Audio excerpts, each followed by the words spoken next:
바쁘신 와중에 이렇게 자리를 빛내주셔서 감사드립니다. 오늘 2018년 3월 정신과학문화원 축제 패러다임 시프트를 위한 집중 토론을 시작하겠습니다.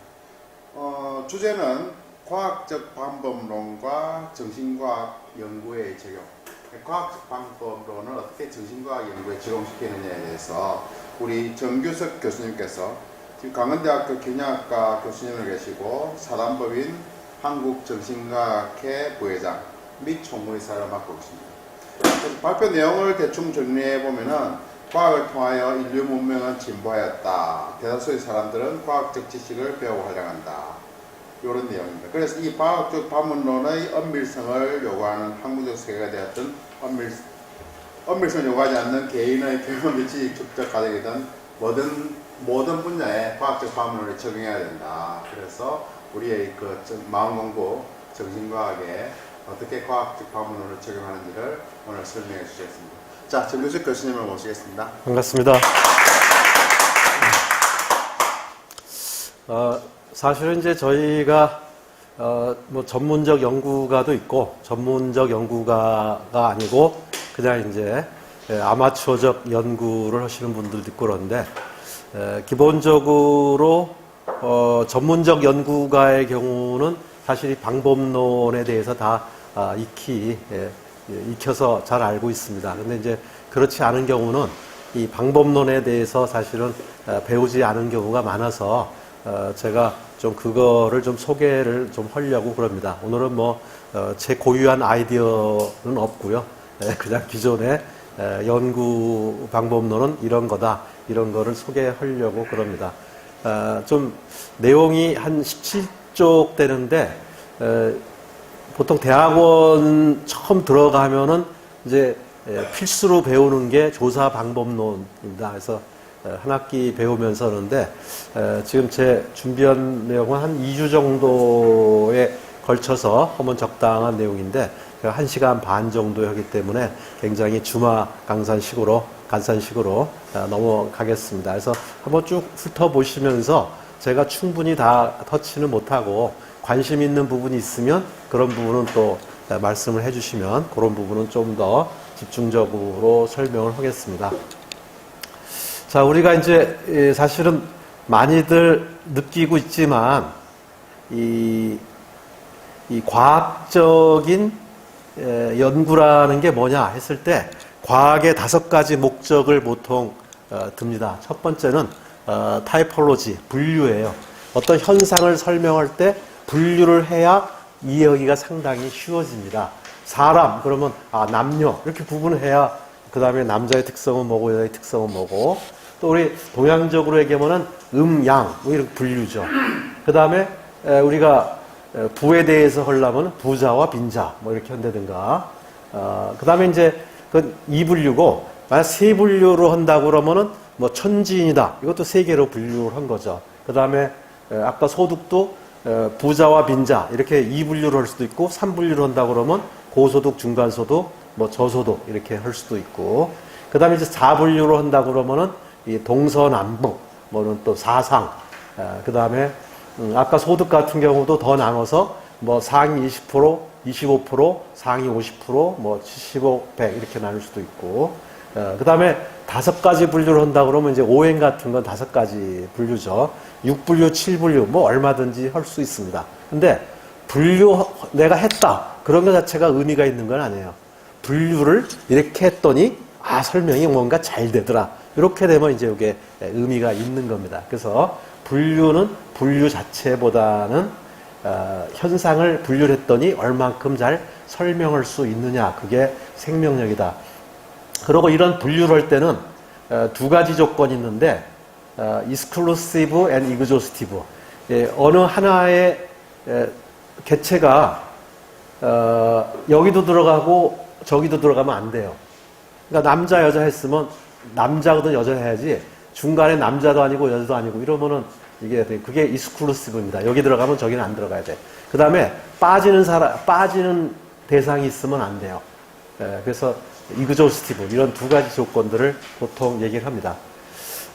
과학의 2번째 목적은 예측입니다.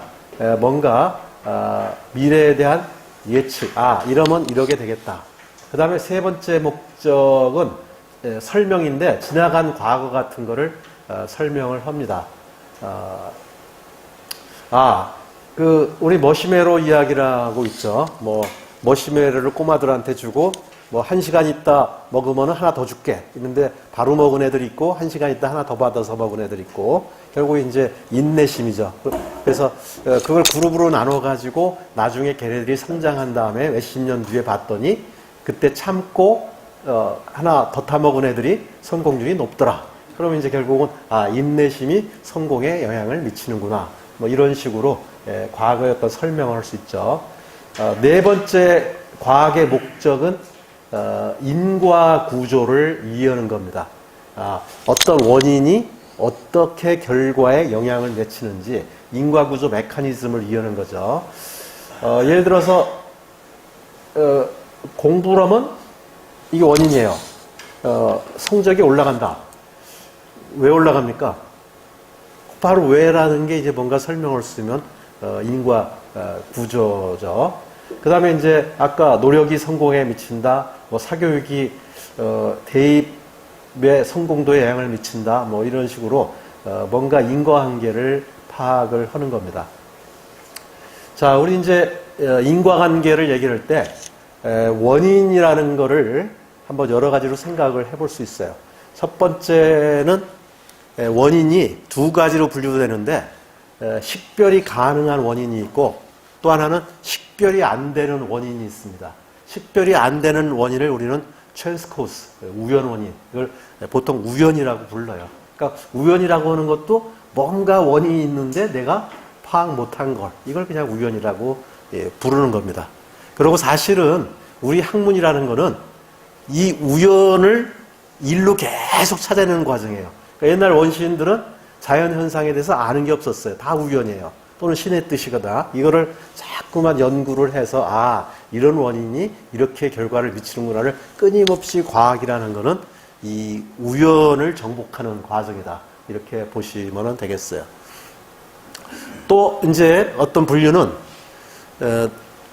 내가 그거를 통제 가능하냐, 통제 불가능하냐 이제 이렇게 나눌 수 있는데 식별이 안 되는 거는 당연히 통제 불가능하죠. 뭔지 모르니까. 그 다음에 식별이 되는 것 중에서 통제 가능한 게 있고 통제 불가능한 원인이 있습니다.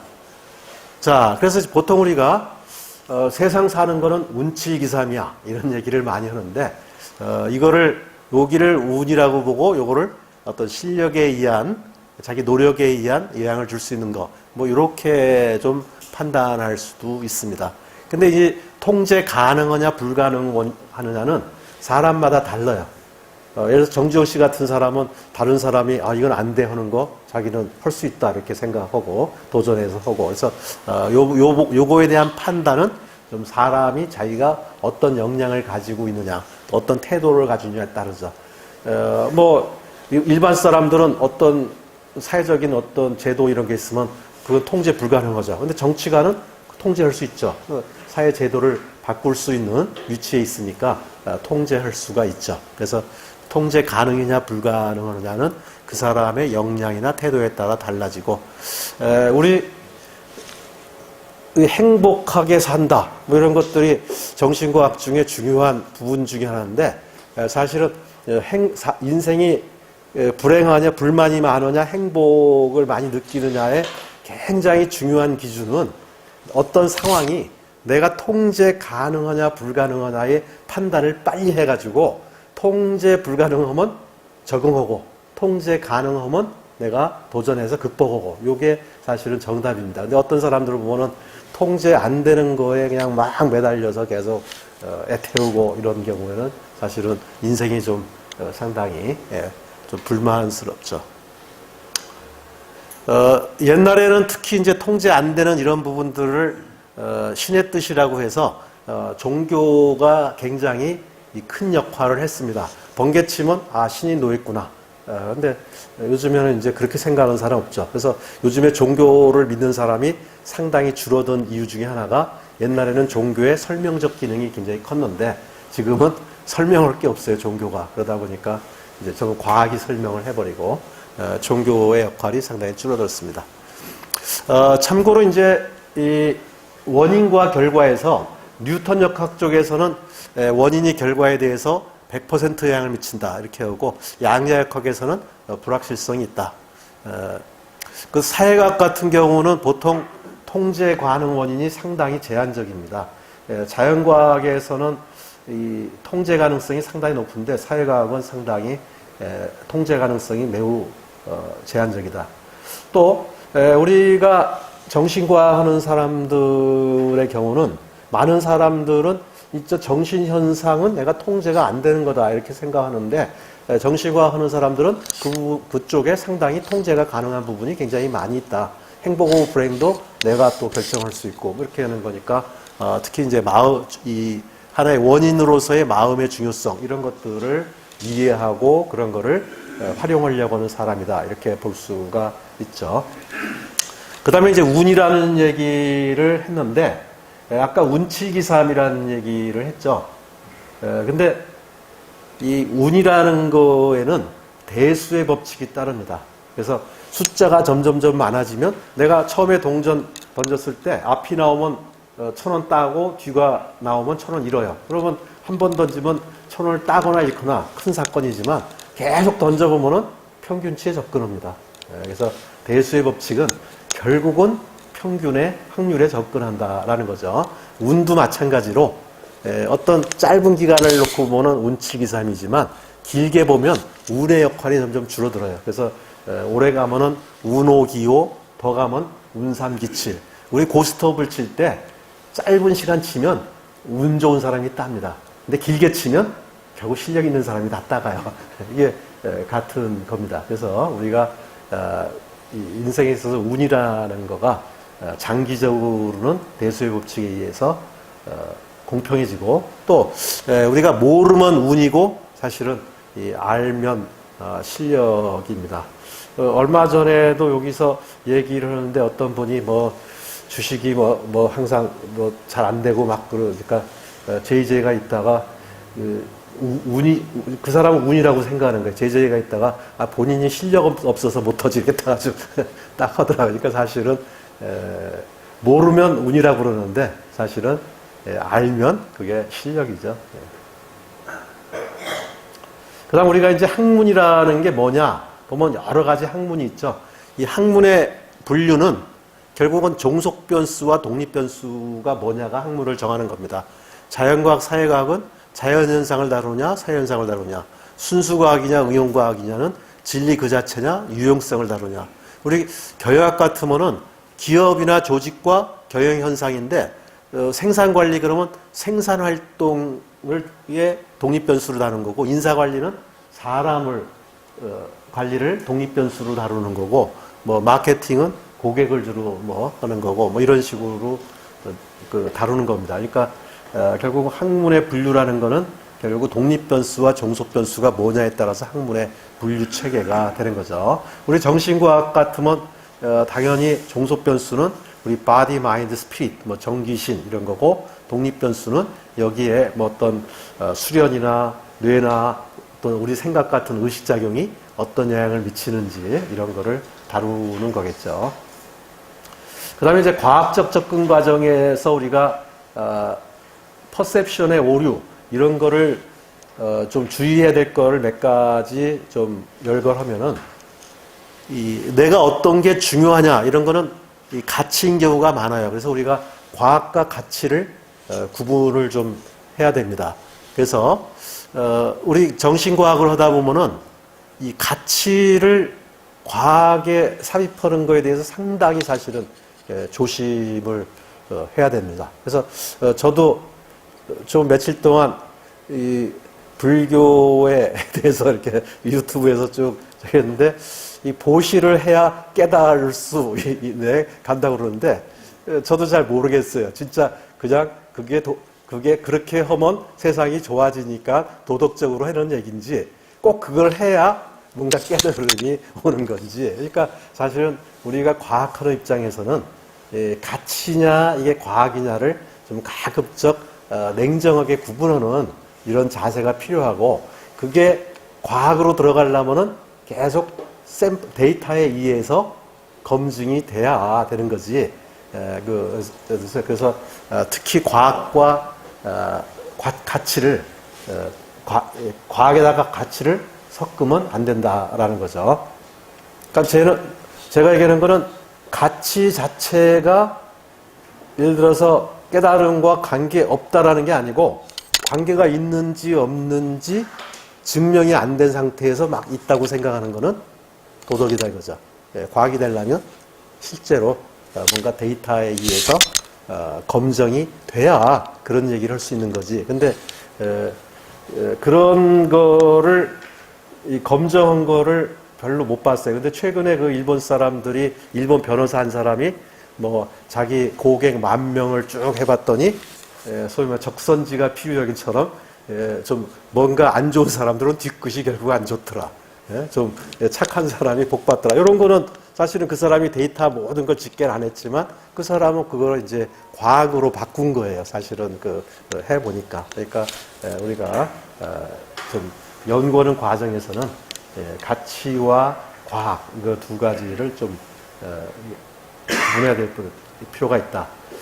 세 번째는 특히 이제 동양학이 많이 그러는데 과학적 과정을 거치지 않은 거에 막 이제 이거 통계적으로 나온 거다 이런 얘기를 하는데 저는 사실은 그런 얘기 들으면 상당히 꼭 생각을 해봅니다. 과연 통계적으로 저게 나왔을까?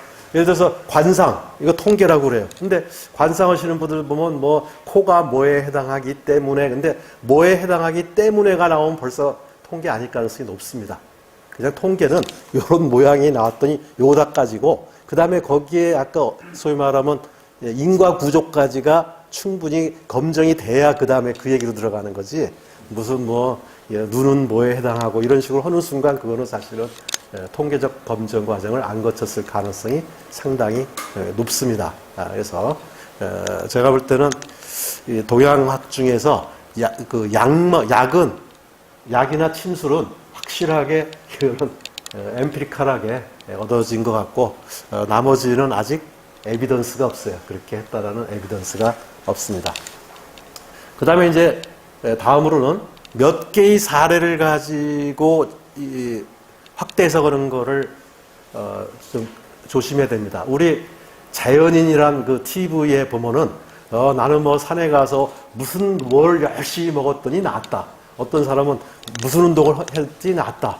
이제 이런 건데 그 몇 개의 샘플 가지고 일반화할 수가 없습니다. 만약에 어떤 걸 가지고 나았다 그러면은 실제로 실험을 해봐야 돼요. 진짜 그 약초를 먹은 집단과 안 먹은 집단 해봐야 되고 그 사람이 산에 가서 맑은 공기 마셔서 난 건지 산에 가서 운동을 열심히 해서 난 건지 또 그 다음에 스트레스가 없어지니까 도시에 살 때는 난 건지 그러려면은 다 다른 변수들을 통제하고 그 약초를 먹인 집단과 안 먹은 집단 이렇게 해가지고 해야 이게 이제 저기에 들어가지 그냥 몇 개의 샘플 가지고 일반화하는 거는 상당히 조심을 해야죠. 그 다음에 이제 어떤 데이터 범위에서 얻어진 결론을 다른 데이터 범위에 일반화하는 것도 굉장히 조심해야 됩니다.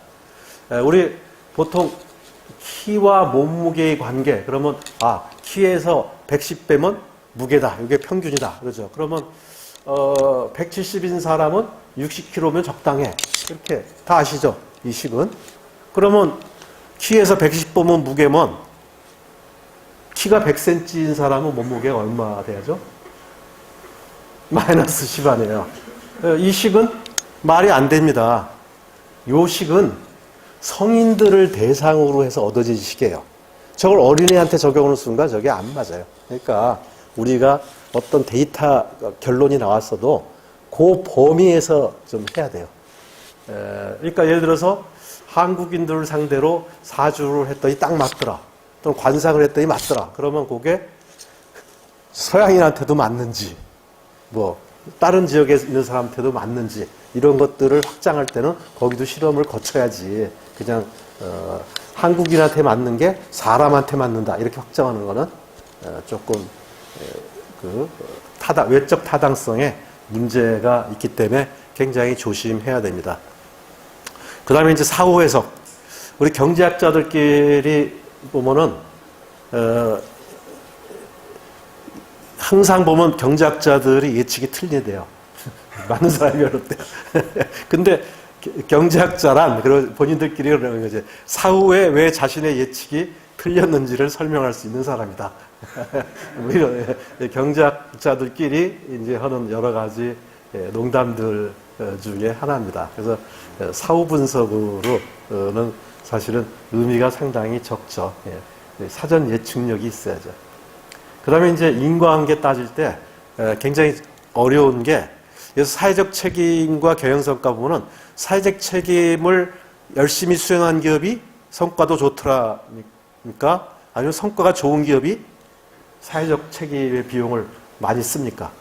사실은 판단하기 힘들어요. 연구 엄밀하게 해봐야 됩니다. 뭐 우리 인사관리에서는 동기부여가 되면 성과가 난다. 그런데 동기부여가 성과에도 영향을 미치지만 성과가 나면 또 동기부여가 됩니다. 대부분 사람들이 자기 좋아하는 거 보면은 어릴 때 내가 뭐 해봤는데 잘한다 그러면 그 다음에 자기 그게 취미가 되고 특기가 돼요.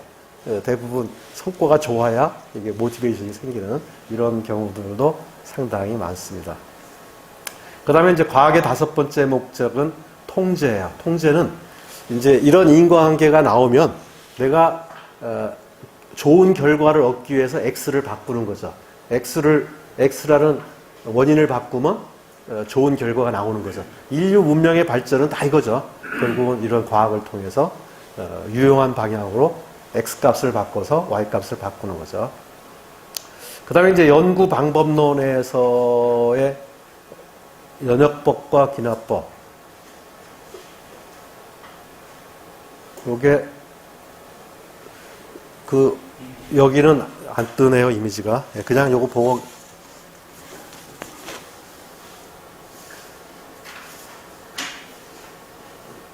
이것도 아래 한글 버전에 따라서 좀 다른 모양이네.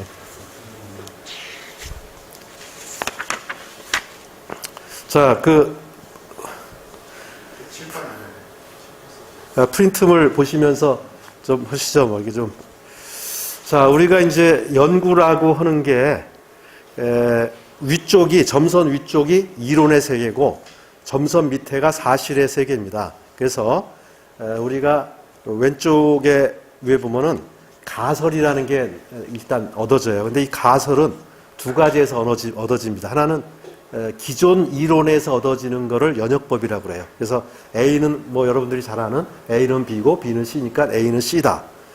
이렇게 해서 가설을 수립하는 게 이제 연역적 방법이고, 팩트를 관찰해 보니까 쟤네들은 저런 게 아닐까? 이렇게 이제 해서 세우는 게 귀납적 방법입니다. 자, 그럼 이제 가설을 수립하고 나면은 이 가설은 이제 나중에 설명했지만 항상 두 개가 나와요. 귀무 가설, 대립 가설. 이걸 가지고 실제 이제 필드에서 사실의 세계에서 이제 이거를 대비를 해봅니다. 사실에 대해서 대비를 해보기 위해서는 이제 실험을 하는 수도 있고 또 실제 현장에서 데이터를 수집해가지고 그거가 내가 세운 가설이 이 데이터들이 부합하느냐 부합하지 않느냐 이런 걸 가지고 결국은 가설이 내가 세운 가설을 채택할 거냐 기회할 거냐 이렇게 좀 하는 거죠. 근데 보통은 가설이 채택이 했다고 하더라도 이런 샘플 정도 한번 했다고 이게 확 이론이 되는 경우는 없습니다. 그 다음에 후속 연구들이 계속 되면서 점점점 그러한 에비던스가 쌓이고 또 해보니까 또 안 되는 경우도 있고 이런 식으로 해서 이제 충분하게 이런 사실들이 이 가설을 서포트 될 때 이걸 CO리가 되는 거예요. 그 정도에. 그래서 보통 메타 분석 그런 거는 굉장히 많은 연구 결과들이 이제 집합돼 가지고 그러니까 연구가 나왔다고 해도 그 연구가 항상 다른 연구들도 그렇게 나온다는 보장이 없기 때문에 굉장히 많은 연구들이 충분히 결론을 낼 만큼 나와야 비로소 이제 엄밀한 이론이 된다. 이렇게 볼 수가 있습니다. 자, 그래서 이제 다음으로는 우리가 이론을 하는데 연구 질문에서 가설이 나오는데 보통은 두 가지 형태예요. 하나는 이 사회과학 쪽에서는 로우스라고 그러고 로우 형태고, 그 다음에 수학 같은 데서는 공리적 형태라고 그래요. 이거는 엄밀한 뭐 정의, 공리, 명제 뭐 이런 것들 가지고 하고요. 그 다음에 우리가 패러다임 시프트인데 아이디어가 얼만큼 새로우냐에 따라서 아주 새로운 거를 쿤 패러다임, 이 과학적 혁명이라고 그래요. 그래서 천동설에서 천동설과 지동설, 뭐 창조론에서 진화론, 뭐 이런 것들은 굉장히 쿤 패러다임이고, 그 다음에 그거보다 작은 새로운 이론 같은 거, 이런 거를 이제 패러다임이라고 부르죠. 그 다음에 패러다임 안에서 뭔가 약간 조금씩 손보는 거, 요거를 패러다임 베리에이션이라고 그러는데, 보통 저희들이 쓰는 연구 논문의 99.9%는 세 번째 겁니다. 전부 다. 그래서 많은 사람들이 야, 그 연구 쓸모없는 거 왜 하냐 이런 얘기를 많이 들어요. 그러니까 조금씩 저기지 뭐 남들이 볼 때 별로 쓸모가 별로 없는 이런 경우가 사실은 굉장히 많아요. 근데 그거 쓸모없다고 그러면은 학자들은 대부분 다 집에 가야 되기 때문에 그냥 그렇게 삽니다. 그렇게 하면서 사는데, 그래서 사실은 새로운 패러다임을 하나 만들어서 제시를 하면은 우리 대가고 그 분야가 이제 노벨상을 주는 데가 있다면 뭐 노벨상은 거의 뭐 나타났다고 볼 정도로 볼 수 있죠. 그래서 우리가 쿤 패러다임이 하나의 새로운 나무를 만드는 거라면 줄기나 가지 정도는 패러다임이고, 거기에 잎사귀 이런 것들이 패러다임 베리에이션이다, 이 정도라고 보면 되겠습니다. 그리고 대부분의 연구들은 잎사귀 이런 연구들이 사실은 대부분이다, 이렇게 보시면 되겠어요. 여기서 이제 아주 보통 큰 질문, 패러다임들 이런 것들은 이런 거 제시하는 것만도 연구적 가치가 있어요. 이런 것들이 이론 연구입니다. 그 다음에 객관적으로 증명이 안 된 건 모두 가설이에요. 근데 어떤 사람이 객관적 데이터에 의한 연구는 안 됐지만 나는 그런 경험이 굉장히 많아. 주관적 경험이 축적해. 그러면 본인은 과학이지만 남이 볼 때는 아직 가설이고 신념이에요. 그러니까 이건 우리가 다른 사람하고 얘기할 때 굉장히 힘든 게 있죠. 나는 이거 확신을 가지고 아는데 다른 사람은 믿어주질 않아요. 그러니까 내가 볼 때는 이거 확실한 사이언스인데 나는 많은 데이터를 이미 가지고 있으니까 남이 볼 때는 가설이나 신념 정도죠. 그래서 저희가 정신과학 하는 사람들이 밖에 나가서 얘기할 때 상당히 사실은 이 부분을 어떻게 남과 커뮤니케이션 하느냐 이런 것들이 상당히 어려운 부분입니다. 또 자기가 알고 있는 걸 다 털어놓으면 그다음 도른 사람으로 정신 이상자로 취급받을 가능성도 상당히 없지 않아 있죠. 그래서 저희도 사실은 자꾸만 이런 것들이 저도 남한테 얘기를 할 때 이게 굉장히 조심스러워요. 저는 확신을 가지고 있지만 다른 사람은 그거를 그렇게 인정을 안 해줍니다. 그래서 저도 굉장히 좀 간절하게 바라는 게 좀 제가 알고 있고 확신하는 것들이 좀 정신과학회의 논문이라도 좀 실려주면 논문 딱 나왔다 그러면 이제 자신있게 얘기할 수 있어요. 이거 논문에 나왔다. 근데 논문에 실리질 않으면 다른 사람이 인정 안 해요.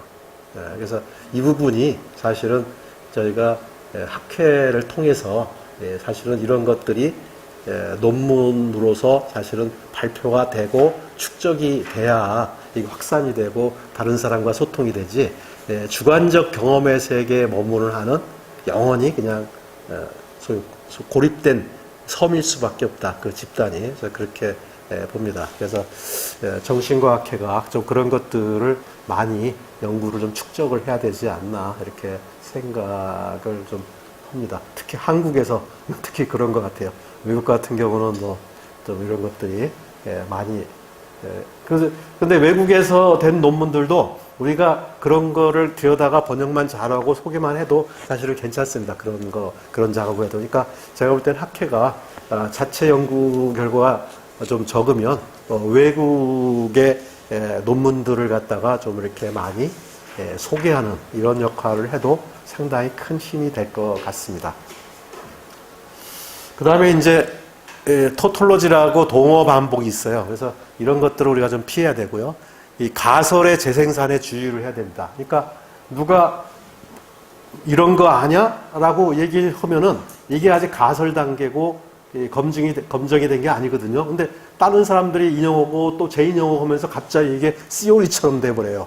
제가 볼 때는 특히 이 재화사학에 이런 게 굉장히 많은 것 같아요. 그래서 우리가 이런 부분들은 상당히 조심해야 되고, 저도 좀 양자 물리학과 마음이나 이런 거 동영상도 보고 하면서 거기 보면서도 굉장히 사실은 조심스러운 게 저 중에 어디까지가 시오리고 어디까지가 가설이지 이 부분을 얘기를 안 해가지고 판단을 못 하겠어요. 그 부분에서. 그래서 가설을 남한테 얘기할 때는 정말 조심해야 됩니다. 잘못하면은 그거는 좀 다른 사람한테 이상한 취급받을 수 있고, 시오리가 된 거는 사실 자신 있게 얘기를 해도 돼요.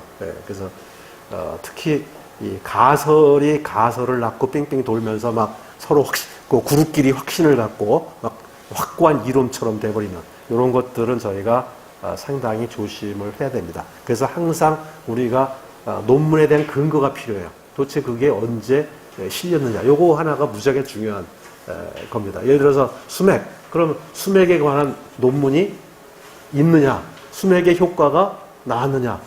근데 전에 저도 이 정신과학회 논문 쭉 보다 보니까 수맥에 관한 효과가 논문이 하나 딱 있더라고요. 외과에서 환자를 수맥에 노출시킬 때와 안 했을 때 저희가 달랐다. 그러니까 바로 그런 거 하나라도 왜 있냐 없냐가 굉장히 큰 임팩트를 가져요. 그냥 옛날 이뭉순 신부가 우리나라에 수맥했죠. 그분이 아픈 사람 보니까 수맥이 많이 흐르더라. 이게 사후해가지고 이게 사실은 실험이 제대로 안 됐기 때문에 그거 해도 사실 샘플링 바이어스가 있을 수 있기 때문에 다른 사람들한테 설득력이 상당히 떨어져요. 그래서 항상 사실은 우리가 과학적 방법에 의해서 논문이 나와줘야 이게 권위를 갖는다라는 거죠. 그리고 이제 동양적 방법론, 여러 가지 동양적 방법론의 치명적 약점은 소위 말하면 귀납법보다는 연역법을 굉장히 좋아해요. 근데 연역법에서 우리가 가설이 하나, 그러니까 기존 이론에서 가설이 나오죠. 그러니까 우리 동양 이론이 아까 분류가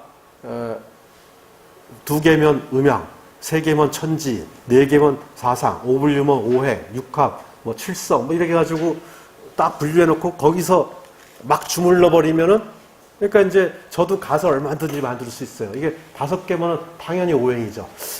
왼손 오른손 있으면 음양이죠. 그럼 음양 오행 가지고 그럼 이걸 화수목금토 중에서 어느 거를 할까? 내가 이제 생각을 하다가 이거 제일 긴 놈이 예를 들어서라든가 제일 첫 번째 이런 식으로 해서 내가 하나 가설을 정해요. 사실 그러면은 진짜 그러한지 사실은 실험이 돼서 진짜 이게 오행의 원리가 적용되는구나. 또 오행에 적용된다면 어느 게 뭐에 해당하는구나. 이게 나와준 다음에 이제 이게 받아들여지면 좋은데 그 안 된 상태에서 이거를 이제 하게 되면은 막 가설을 낳고 누가 그런 책 쓰면 다음 사람은 그거 가지고 인용해서 막 해버리고. 그래서 우리가 어떤 그러한 이론 가지고 가설을 하나 만드는 거는 이 연역적 방법으로 굉장히 가설을 도출하는데 굉장히 유용한 방법입니다.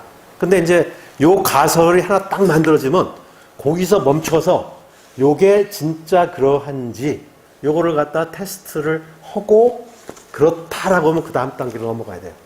근데 어느 가설이 이론에서 가설이 나왔는데 요게 맞을 확률이 30%다.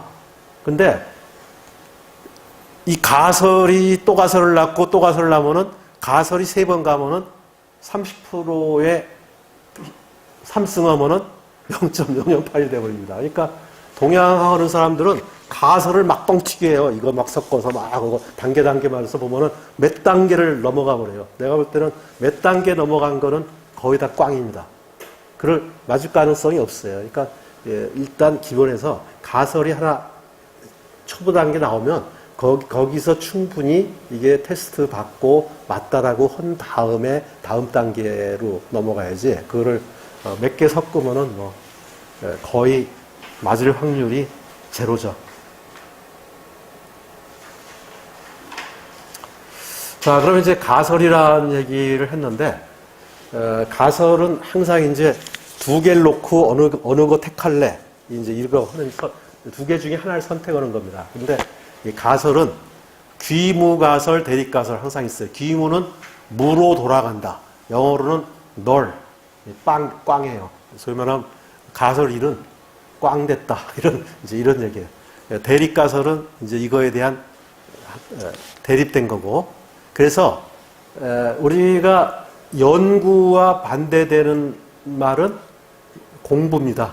공부는 기존에 있는 거 배우는 게 공부고, 연구는 신제품 만드는 거예요.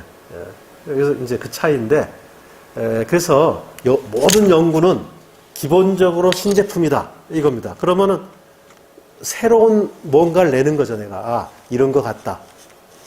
그러면 이런 거 같다고 했을 때 기존 제품하고 신제품이 있으면 기존 제품이 기존 지식이나 주장이 귀무가설이고 내가 새로 주장하고 싶은 연구는 그러니까 나의 주장은 전부 대립가설이에요. 그러면 두 개 놓고 나중에 어느 게 채택돼야 나는 해피한 겁니까? 연구자라면. 대립가설이 채택돼야 나는 해피한 거예요. 대립가설이 내가 연구 열심히 했는데 내가 주장했던 대립가설이 채택이 안 됐어요. 그러면 꽝된 거예요. 헛물 돌아가 버린 거예요. 다시 꽝으로. 그래서 그렇게 이해하시면 됩니다. 그래서 기무는 꽝됐다 이렇게 생각하시면 돼요. 그러니까 나는 대립가설이 항상 채택이 돼야 돼요. 그래서 우리 논문 쓸 때 어떤 친구가 열심히 논문 쓰는데 대립가설이 채택이 안 되고 귀무가설이 채택이 돼요. 그러면 이게 논문이 됩니까? 이렇게 하면은 다들 안 돼요. 될 때가 있어요. 많은 사람들이 이 대립가설이 맞다고 생각하는데 꽝 됐어. 그러면 그 논문적 가치가 있어요. 예를 들어서 사주는 맞는다, 안 맞는다. 어느 게 귀무가설이고 어느 게 대립가설이겠습니까? 사주 맞는다, 안 맞는다. 예? 안 맞는다가 귀무가설이에요. 맞는다는 사람이 증명을 해야 돼요. 새로운 저기로. 그래서 여기 보면 이 새로운 방법은 유효하다 아니다. 물질 약효가 있다 없다. 지구가 태양을 돈다. 뭐 태양식을 돈다. 그러니까 다 사실은 귀무가설은 다 없다. 그런 건 없다. 대부분 이런 거예요. 또는 기존 지식이 있으면 기존 지식. 그래서 대부분 그런데 무죄와 유죄는 뭐가 귀무고 무가 대립일까요? 무죄와 유죄.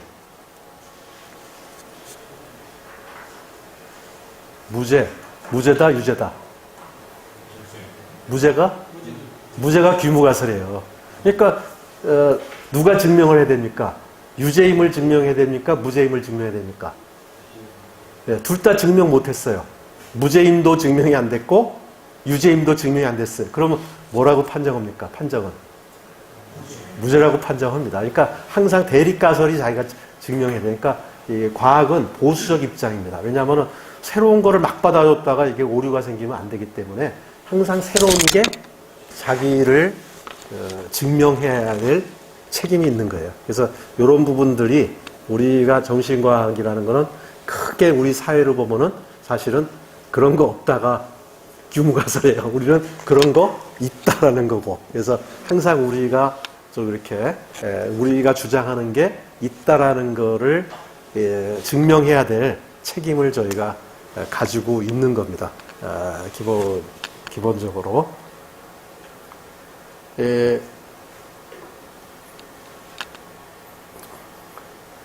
그 전번에 그 임세진 교수가 발표를 하면서 다른 사람들은 소위 말하면 그런 거 없다 이렇게 해서 이렇게 했는데 사실 그때 그런 거 없다 이런 주장에 대해서 임세진 교수가 상당히 좀 이렇게 좀 안 좋다 그랬는데 사실은 그게 일반적 생각이에요. 그러니까 우리가 다른 사람이 안 믿고 하는 거에 대해서 불만 가질 필요 없어요. 우리가 증명해야지 다른 사람이 틀렸다 이렇게 얘기를 할 필요가 없어요. 그거는 그냥 다른 사람들은 일반적인 생각이 그런 거다 이렇게 이해를 하시면 됩니다.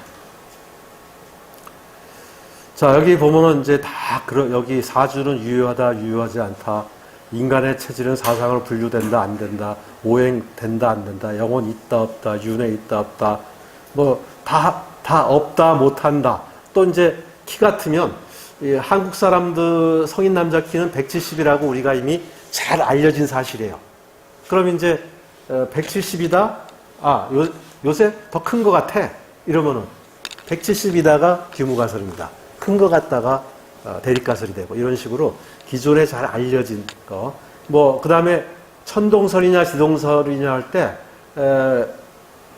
당연히 천동설이라고 많은 사람들이 알고 있을 때는 천동설이 규모고 지동설이 대립이 된 거죠. 지금은 지구가 돈다는 걸 많이 알기 때문에 지구가 도는 게 아니라 다른 거다라고 주장하려면 이제 그 사람이 증명을 해야 돼요. 이런 식으로 항상 기존 지식을 한다 이런 거고요. 그러니까 연구 목표는 새로운 걸 주장하는 거고 새로운 주장이 받아들여져야 되고 실제 데이터가 내가 주장하는 새로운 주장을 서포트해야 되고 그렇지 못하면 꽝으로 돌아가고 이런 겁니다. 그 다음에 이제 네 번째 이제 실제로 실증적 가설 검증이라는 거는 실제 그럼 데이터 한번 보자. 이 가설이 맞든지. 현실 세계에서 한번 실제 데이터를 가지고 판정을 해보자. 실제 데이터를 봤더니 규모 가설이 맞는 것 같냐? 대립 가설이 맞는 것 같냐? 요게 테스트입니다. 가설 검정. 지금 나온 논문들의 가설 검정 나온 논문들의 한 7, 80%는 가설 검증이라고 쓰는데 이거 다 틀렸습니다. 검증이 아니라 검정이에요. 통계학 하시는 분들은 검증 아니라고 하는데 통계학 안 하신 분들은 막 써요. 검증이 더 멋있어 보이거든. 그럴 때. 그러니까 검정하고 검증이 뭔지 모르고 사실은 그러니까 연구하시는 분들도 상당 부분의 사람들은 통계학적 기반이 약해가지고 사실은 그냥 배워서 막 흉내내서 하는 경우가 많고 사실은 제대로 알고 하는 사람 의외로 좀 적은 경우가 상당히 많습니다. 그래서 논문들의 상당 부분은 검증 이렇게 하는데 검증은 증명하는 거고 검정은 테스트입니다. 검정이죠. 이런 테스트를 할 때는 랜덤 샘플링이라는 게 굉장히 중요하고 랜덤 샘플링의 반대는 바이어스드 샘플링입니다. 그래서 샘플이 어디 편중되어 있느냐, 랜덤하냐. 우리 뭐 맨날 정치 여론조사에서 틀리고 나오는 게 랜덤 샘플링이 안 돼서 그래요. 낮에 집에 전화했다. 그러면 뭐 주부밖에 더 있어요. 전체가 아니라 그러든가. 또 요즘에도 무슨 뭐 여론조사 하는데 어떤 사람은 뭐라고 그러면 끊고 대답 안 하는 사람이 있고 대답 안 하는 사람이 다수래요. 그럼 대답한 사람만 가지고 이게 누구 지지도가 몇%다 그러면 이게 과연 맞는 건지 이거는 바이어스드 샘플링이기 때문에 사실은 그 정확한지 안 한지 알 수가 없어요. 그냥 데이터일 뿐이지. 그래서 랜덤이 굉장히 중요하고요. 샘플 수는 30개가 넘어가야 되고요. 그 다음 측정하고 이거 가지고 이제 하는 겁니다.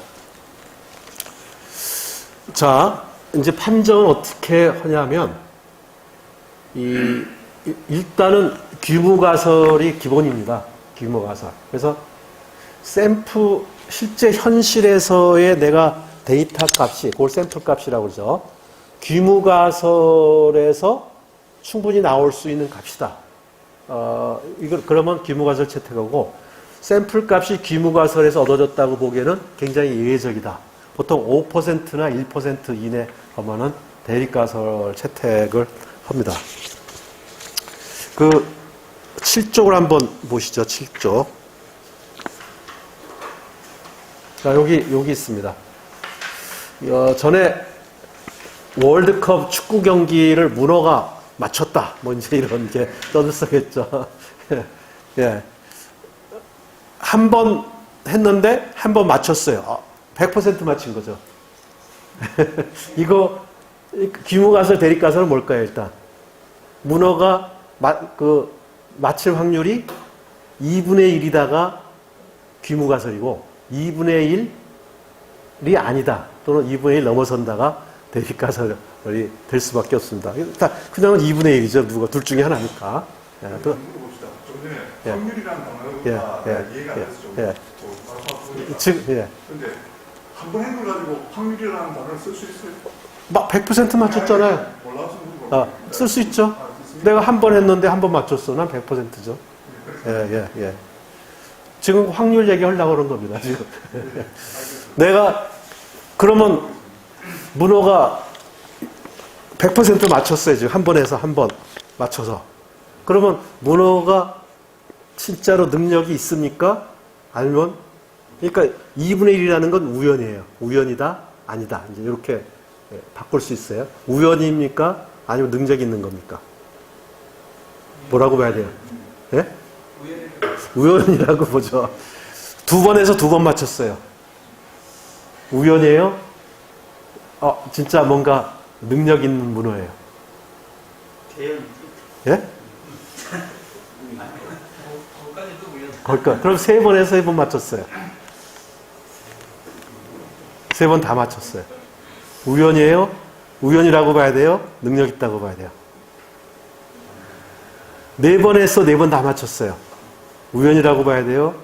능력 있다고 봐야 돼요.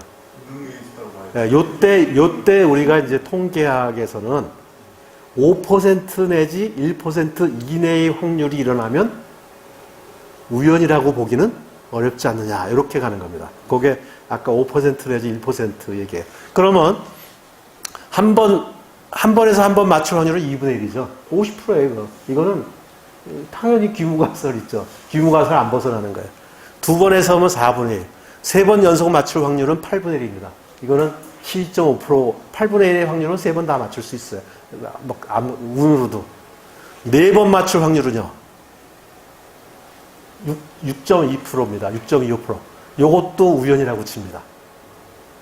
5% 밑으로 떨어져야 뭔가 우연은 아닌 것 같다. 이렇게 돼요. 그래서 그렇게 되면은 5번 정도 연속은 해야 32분의 1이고 3%가 되기 때문에 이거는 그 문어 귀무가설이 아니라 대립가설이 채택이 되거든.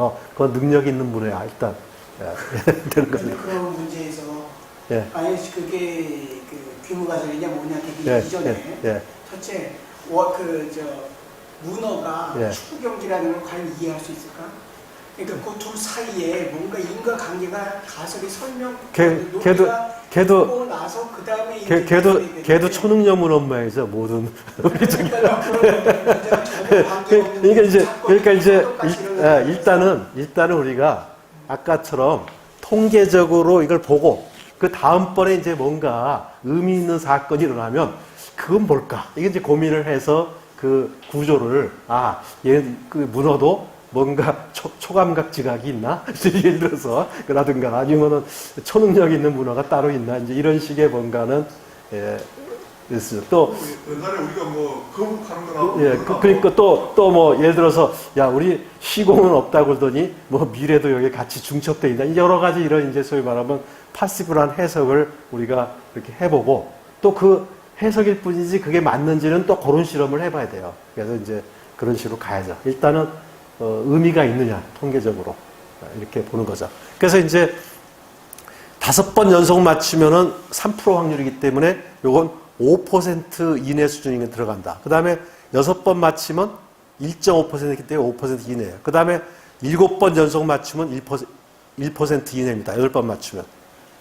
자, 그래서 바로 통계는 이게 우연이냐 아니냐를 항상 확률적으로 해서 5% 내지 1% 이내의 예외적 사건이 나면은 우연이 아닌 것 같다. 사실 우연일 수도 있어요. 예, 우연이 근데 아닌 것 같다라고 일단은 관심을 가져줍니다. 아, 그래. 예, 뭔가. 그게 이제, 저기죠. 예, 진짜 우연히 그럴 수도 있는 거예요. 예, 예. 그래서 이제 자꾸만 다른 연구 또 해보는 겁니다. 이제 그렇게. 자, 그러고 이제 여기 10번째 문제는 얘가 10번을 했는데 8번 맞히고 2번 틀렸어요. 요건 우연입니까? 아닙니까?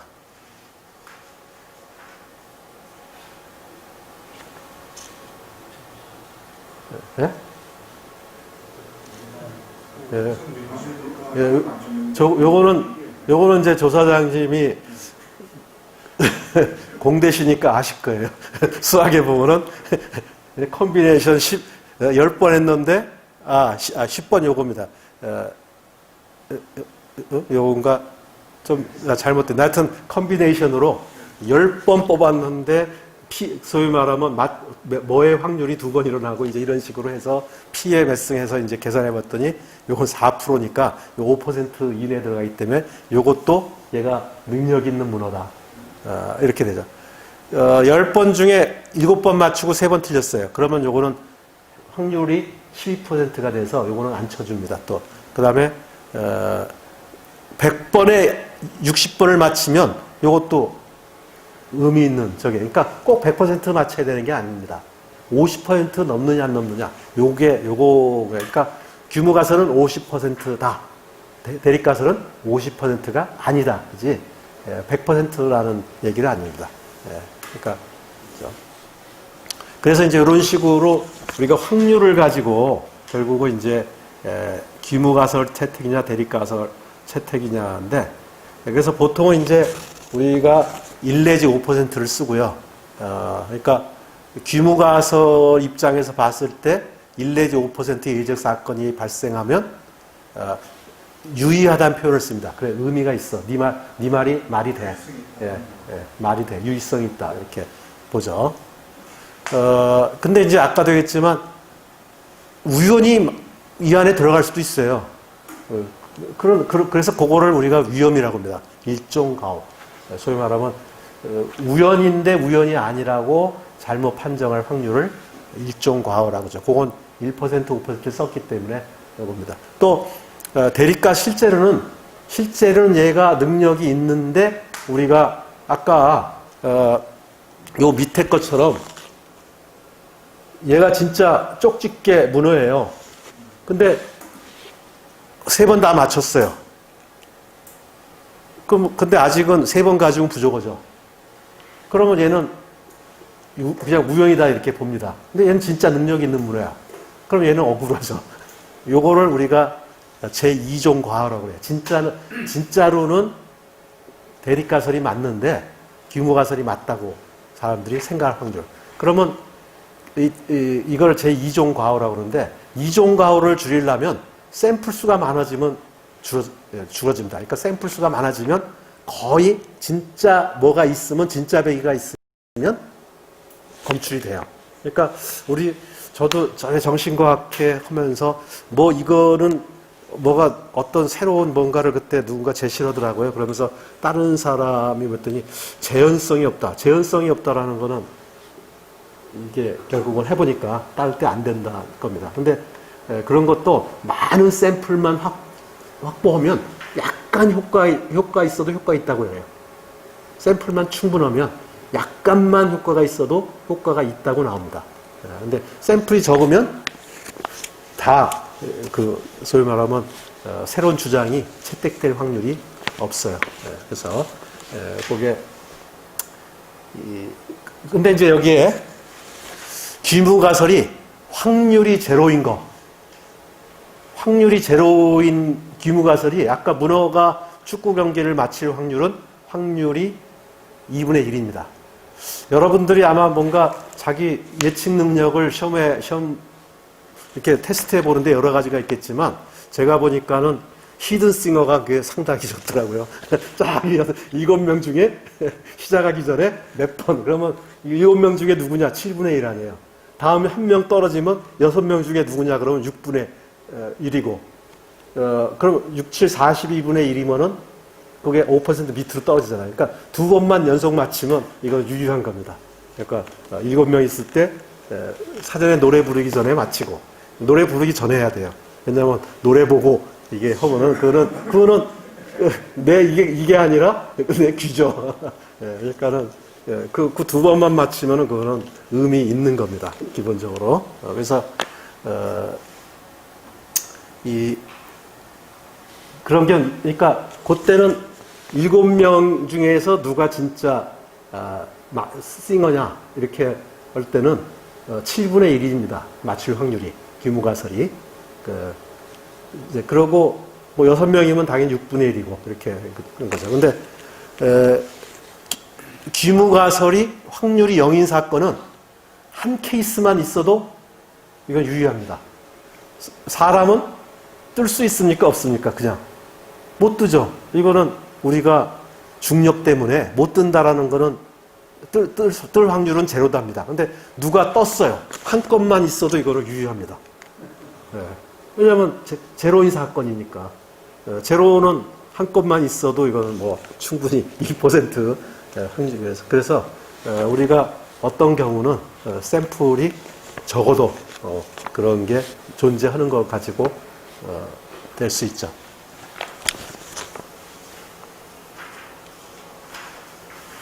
그 다음에 이제 결국은 이게 통계적으로 테스트를 하려면 데이터가 나와야 되고 데이터는 측정을 돼야 됩니다. 그래서 우리가 연구할 때는 항상 두 가지를 딱 본다면 신뢰성과 타당성인데 신뢰성은 주로 측정의 문제입니다. 측정이 믿을 만하냐. 타당성은 이제 내적 타당성은 정말 Y의 변화가 X 때문에 생긴 거냐. 또 외적 타당성은 여기서 얻어진 결론을 다른 시간, 공간에 확대 가능하냐. 아까 그 동양 철학이 중국에서 나왔어요. 뭐 이렇게 보면은 그러면 중국 뭐 주나라 뭐 주왕이 만들었다는 거를 주왕은 옛날에 지금 서안 근처에 이렇게 살았던 사람입니다. 그럼 그 사람이 통계적으로 뭔가 찾아냈다고 하더라도 그게 그 지역 외에 다른 지역에도 그게 맞는지 또는 그 시절에는 맞았을지 모르지만 지금도 맞는지. 그러니까 좋은 이론은 시공으로 확대될 수 있는 이론이래야 좋은 이론이에요. 그래서 이거를 추상화, 일반화라고 합니다. 그래서 요거를 우리가 외적 타당성이고 내적 타당성은 진짜 그게 맞느냐. 아까도 했지만 사주 관상 체질 이런 게 타 지역에도 맞느냐, 타 인정에도 맞느냐.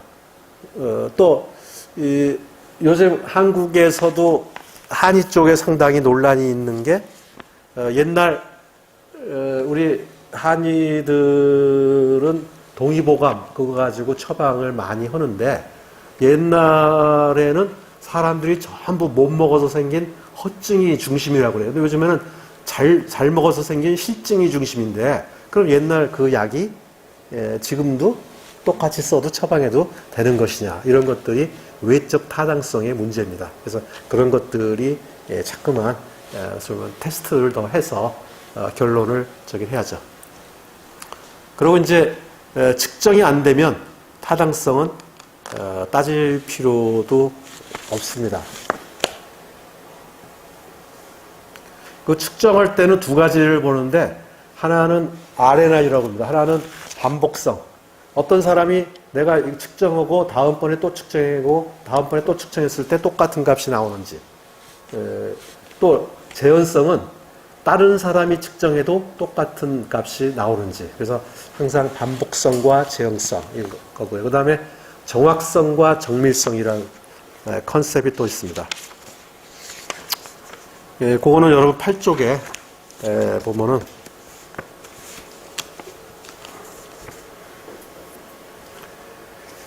이 정확성은 평균에 맞느냐고 정밀성은 내가 측정할 때 내 타겟이 밀집되어 있느냐 뭐 이런 겁니다. 여러분들이 군대에 있을 때는 이 두 명의 사수 중에 정확성이 높은 걸 높게 칩니까? 정밀성이 높은 걸 높게 칩니까? 예? 예, 정밀성을 높게 치죠, 군대에서. 왜냐하면 요거는 정밀성이 좋은 사람이 명사수고, 가늠자만 조정해서 중앙에 타겟에 갖다 놓으면 그 사람은 쉽게 되는데, 탄착군이 형성된 사람이 군대 총에 좋습니다. 왜냐하면은 그거는 가늠자만 조정하면 되는데, 탄착군이 형성 안 되는 사람은 탄착군 형성이 무지하게 힘들어요. 컨트롤러블이 힘들어요. 그래서 그런 컨셉도 또 있고요. 그 다음에 이제 그쪽으로 가면은 이 데이터가 네 가지 정도를 나눕니다. 정성적이냐, 정량적이냐, 그 다음에 이제 그 안에 명목, 서열, 구간, 비율 이렇게 돼 있고요. 사회과학은 보통 퍼셉션 데이터를 굉장히 많이 이용합니다. 실제 객관적 데이터가 없어서 퍼셉션, 그러니까 뭐 매우 만족 5점, 만족 4점 이러는데, 이런 것들은 사실은 서열 척도예요. 별로 좋은 척도가 아닌데 대안이 없기 때문에 그냥 그거를 정량적 척도처럼 해서 쓰죠.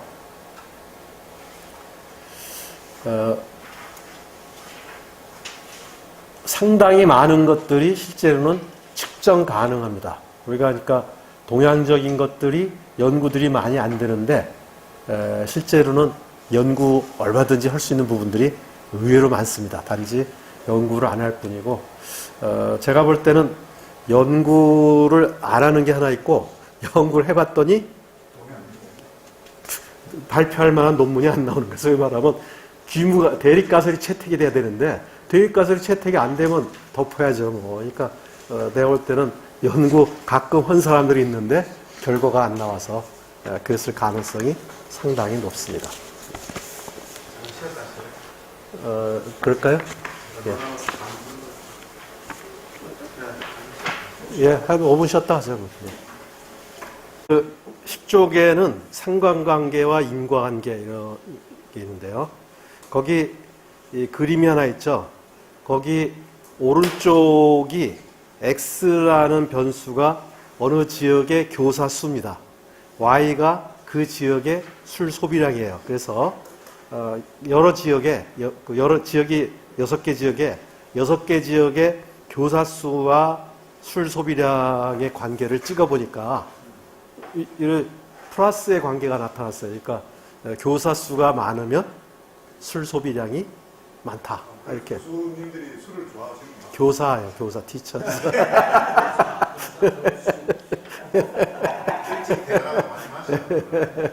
자, 이렇게 나타났어요. 통계적으로 했더니 이거에 대해서 어떻게 우리가 해석할 수 있을까요? 잘못된 거죠. 예? 잘못된 거죠. 예. 왜냐면 교사만 있는 게 아니니까. 예. 자, 결국은 그 6개 지역에 대해서 교사 수와 술 소비량을 비교해 보면 교사 수가 많은 데가 술 소비량이 많은 거예요. 그러면 잘못 해석하면 인과관계를 잘못 해석하면 교사들이 술을 많이 먹는구나 이렇게 되는 거죠.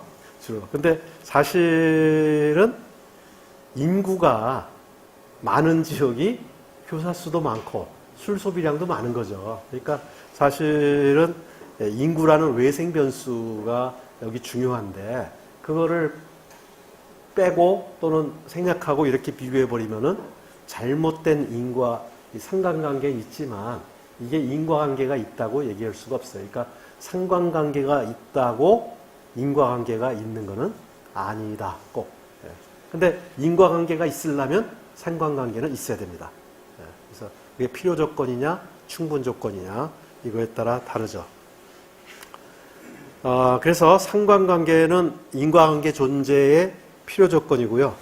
그래서 우리가 이제 이러한 연구를 할 때는 외생 변수를 통제를 해야 됩니다. 그래서 외생 변수의 통제는 뭐 제거, 균형화, 상쇄, 무작위가 있는데 우리 약 실험 같은 거 할 때 이제 플라시보 효과 이런 거 있기 때문에 보면은 통제 집단을 약 투여한 그룹, 안 한 그룹 이렇게만 하는 게 아니라 플라시보 그룹까지 해가지고 이제 효과를 봐서 이게 플라시보 효과인지 신약 효과인지 이런 거를 좀 보죠.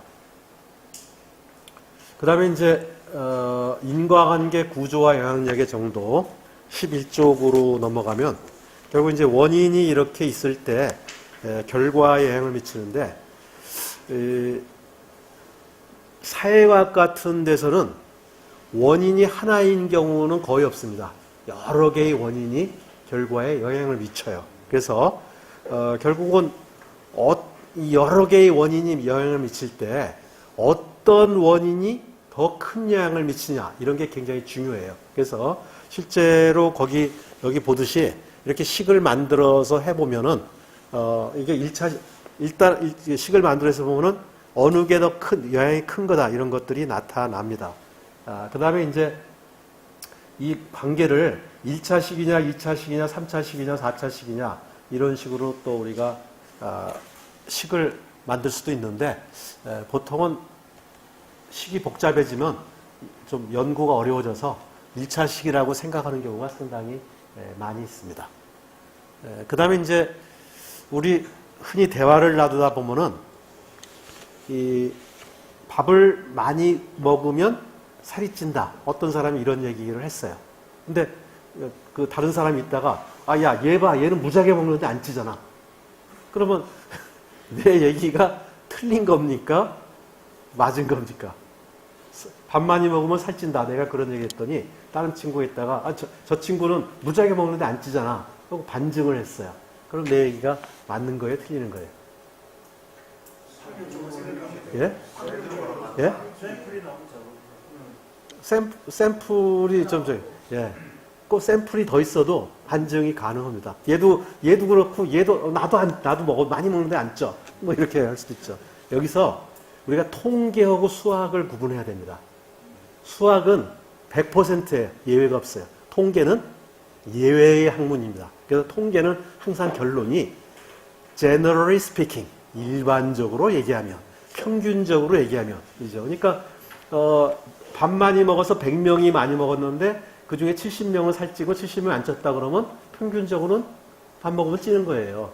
근데 모두 다 그런 건 아니다. 요 얘기가 굉장히 중요합니다. 우리의 대부분의 얘기는 통계적 얘기이기 때문에 일반적으로 그렇다는 얘기지 항상 그렇다는 얘기는 아닙니다. 그래서 결국 통계는 몇 %나 그러냐 이것 따지는 거예요. 결국은 밥 많이 먹은 사람 100명 중에 70명이 살찌느냐 80명이 많이 찌느냐 60명이 찌느냐 요거 가지고 따지는 게 통계의 의미다. 그래서 우리가 통계는 좀 그런 거다 이렇게 보시면 되겠습니다.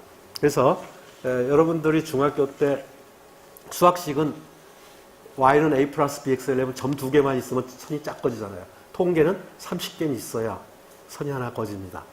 그런 차이가 있죠. 그래서 가끔 보면은 나는 통계적 얘기를 하는데 갑자기 수학적 얘기를 하게 되면은 뭔가 이상하긴 이상한데 이게 또 뭐라고 얘기도 이렇게 해서 애매하게 끝나는 경우가 많은데 항상 사실은 우리는 통계적 얘기를 하는 경우가 대부분이죠. 그 11쪽의 밑에 보면은 이제 그림을 그려놨는데 우리가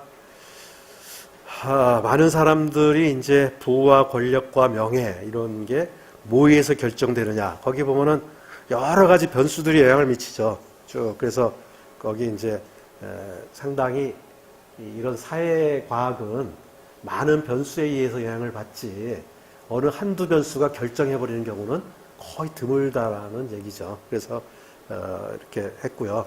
그 다음에 이제 우리가 정신과학이 다루는 기라는 거는 그러면 무슨 영향을 미치느냐. 그래서 거기다 제가 이제 기라는 거는 다른 사람이 생각할 땐 운이라고 생각하는 부분을 주로 이제 다 영향에 미치는 거 아니냐 이렇게 해봤고 아까 제가 앞쪽에서 얘기했듯이 결국 과학이라는 게 많은 사람이 운이라고 생각하는 거를 계속 찾아가지고 거기서 원인을 찾아가지고 그거를 우리가 통제를 해서 유리한 방향으로 써온 게 인류 문명의 발전이었다 이렇게 얘기를 했죠.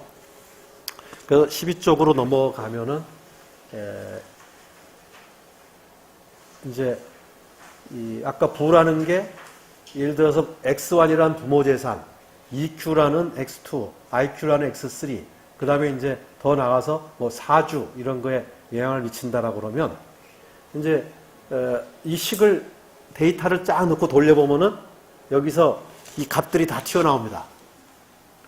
요 B1, B2, B3, B 이렇게 쫙 나와요. 그러면 결국은 부자가 되는 데는 요 변수가 제일 큰 영향을 미치는구나 이렇게 나오는 거예요.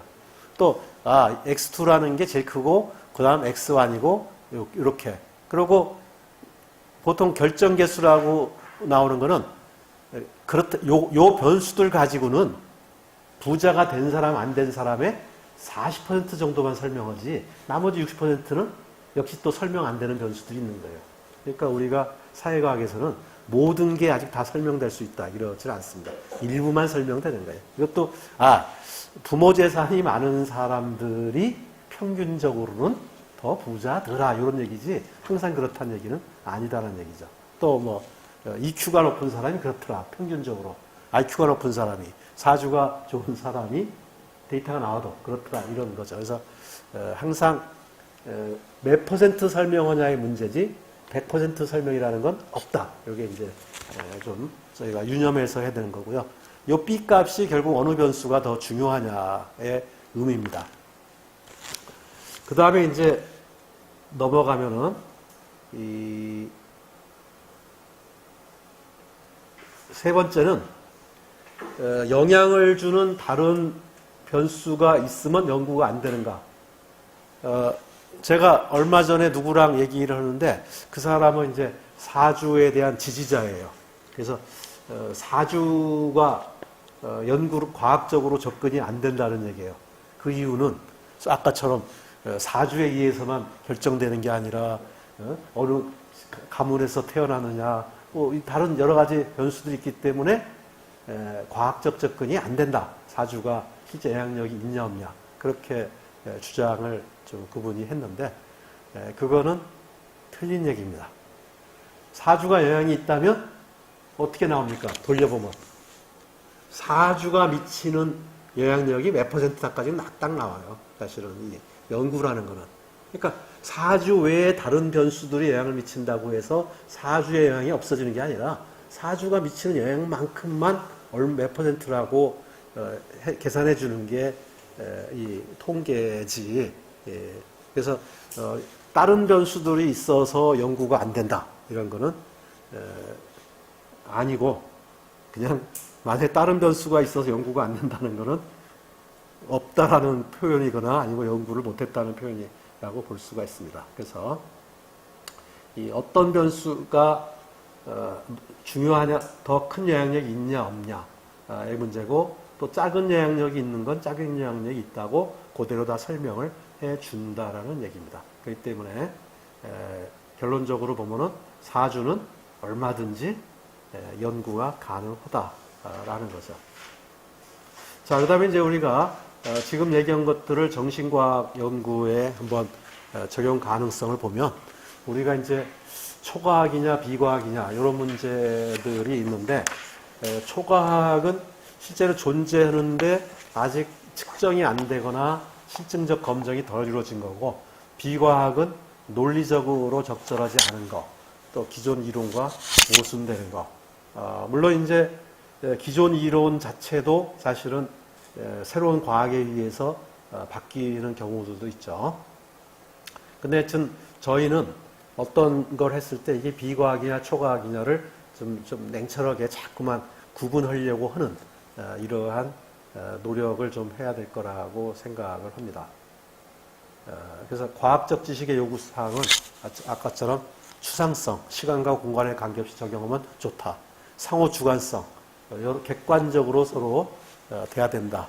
논리적 시스템의 엄밀성, 실증적 적합성 이런 것들이 있으면 과학적 지식이 된다.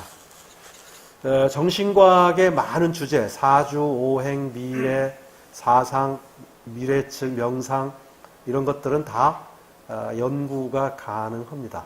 실제적으로. 또 값을 측정할 때 뇌파나 호르몬 분비량 또는 뭐 오링 테스트나 근력 테스트, 그다음에 설문조사 이런 걸 통해서 상당 부분 많이 되죠.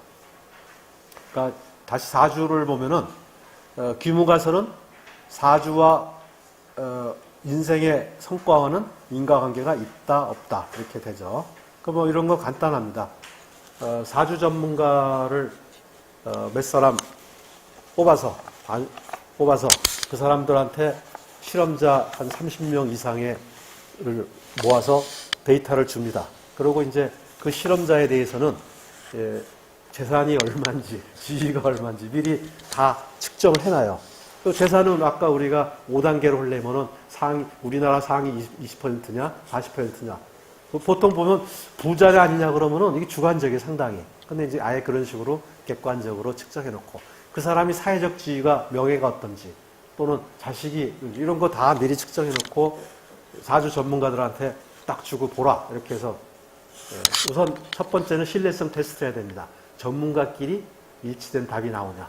두 번째는 이제 결과치가 예측력이 있느냐. 이제 이렇게 하면은 금방 나오죠. 근데 전문가 5분을 모셨는데 4분은 틀렸고 1분은 잘 맞춘다. 그러면 그 5사람 사이에 신뢰성이 없지만 서로 보는 방법이 다를 수도 있어요. 그럼 4사람 거는 빼고 그 사람은 과연 어떻게 봤느냐.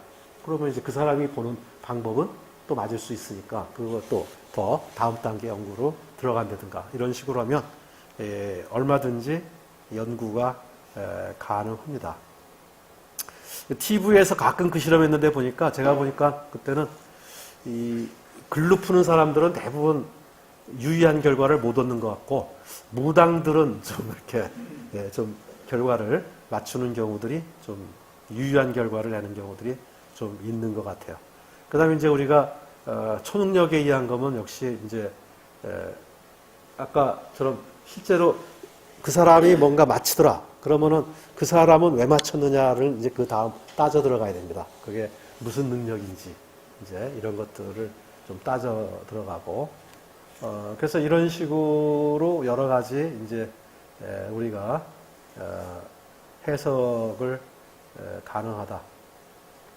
근데 이제 그 사주 같은 게 아직까지는 저도 뭐 제가 다 아는 걸 아니기 때문에 그런 것들의 어떤 데이터에 의한 실증적 검증이 있었다는 얘기는 들어보지는 못했어요. 그런 연구 결과가. 근데 많은 사람들이 맞다고 생각하니까 지금까지 내려오는 거 아니에요. 사실은 우리가 시장 경제적 원리에서 보면은 사람한테 쓸모가 없는 건 대부분 도태돼 버리고 쓸모가 있다고 생각해야 이게 내려오거든요. 그러니까 뭔가 그게 사람들한테 쓸모가 있다고 생각하니까 여태까지 살아남았지. 쓸모가 없었으면 이미 도태됐죠. 그러면 쓸모가 있다고 하는 거는 있어 살아남은 거는 항상 뭐가 있는 거냐. 요거에 대해서 제가 이제 몇 가지 생각을 해봤습니다. 사주나 점성술이 사람들이 맞다고 생각하는 사람들이 꽤 돼요. 근데 이제 첫 번째는 자기 충족적 예언. 그렇게 하면 그렇게 돼가는 이런 부분들이 있고, 그 다음에 이제 인간의 인지적 구조화에서 맞는 것만 기억하는, 안 맞으면 에이 뭐 다 그렇지 이렇게 하고 맞으면 이제 그거에 대해서 크게 생각하는. 그러니까 샘플 바이어스죠. 세 번째는 추상적 표현이 많은 것 같아요. 그래서 이연령 비연령식으로. 그래서 외국 같은 데서는 이런 어떤 실험을 해봤냐면 태어난 해가지고 점성술 가지고 뭐 정갈자리다 무슨 하면은 이제 실험자들한테 당신 우리는 무슨 띠야? 당신의 운세 이거야. 저 개띠예요. 당신 건 이거야. 이런 식으로 하고 딱 주고는 맞는지 틀리는지 보라고 그랬어요. 그랬더니 점성술 이게 결과가 맞다고 생각하는 사람 손들라고 했더니 한 7, 80%가 맞다고 손들어요. 그 다음에 한번 서로 바꿔봐 그랬더니 다 똑같은 거예요. 그러니까 다 똑같은 걸 주고 띠에 가서 맞냐 틀리냐 했더니 한 7, 80%가 맞다고 생각하는 거예요. 그러니까 어떤 것들은 누구한테나 당신이 이렇다고 그러면은 그럴듯해 보이는 거 있거든요. 그러니까 이 점쟁이 잘하려면 그런 용어 구사를 잘해야죠. 그런 데 뭐 누구한테나 맞을 만한 이런 것들을 잘 해야죠. 그래서 실제로는 똑같은 걸 줬는데 전부 다 자기 운명에 맞다고 이렇게. 그러니까 그런 거를 잘해. 그다음에 맞춤형 컨설팅은 이제 점쟁이들이 제일 싫어하는 사람이 입 다물고 있는 사람이라며요. 한마디 하면 막 이제 얘기해줘야 이게 그런다는데 딱 입 다물고 맞춰보셔 하고 딱 있는 사람이 제일 싫다고 하더라고요. 그래서 상대방과 대화하면서 싹싹 이제 힌트를 잡아서 이렇게 또 나이나 성별이나 옷차림이나 태도 가지고 한 40대 이렇게 여자가 딱 점적이 오면 이거 아들 입시구나 이제 이렇게 라든가 또는 저 남편 바람 폈구나 지금 보니까 이제 이런 식으로 딱 그 시츄에이션을 찾아내서 거기에 맞춰서 그 다음에 이제 5번째는 인간이 위안적 기능이 있죠. 위로받고 싶은 심리. 그래서 실패는 내 탓이 아니라 운명 탓이다. 이러면 이제 마음이 가벼워지니까. 그 다음에 또 자유로부터의 도피. 선택하라고 그러면은 사실은 누군가 선택해줬으면 좋겠다. 이랬을 때 뭔가 운명이 선택해주는, 이제 또 신이 선택해주는 이런 거고요. 그 다음에 7번째는 실제로 그 점을 보는 사람이 이 능력자일 경우들이 있죠. 특히 이제 접신된 사람들 같은 경우는 상대방의 정보가 읽혀서 할 수가 있죠. 이런 것들이 이제 그 경희대학교의 국문과의 서정범 교수라고 은퇴하신 분인데 그분이 무당 연구를 했는데 그분이 쓴 그 TV에 나와서 얘기 봤더니 무당들의 맞추는 능력이 예지 능력이 아니라 텔레파시 같다 이렇게 그 사람은 결론을 내립니다. 그러니까 내 주머니에 100원짜리가 3개 내가 있는 걸 알고 있으면 무당도 너 주머니에 100원 3개짜리 있지 이렇게 나오는데 나도 모르면 무당도 몰라요.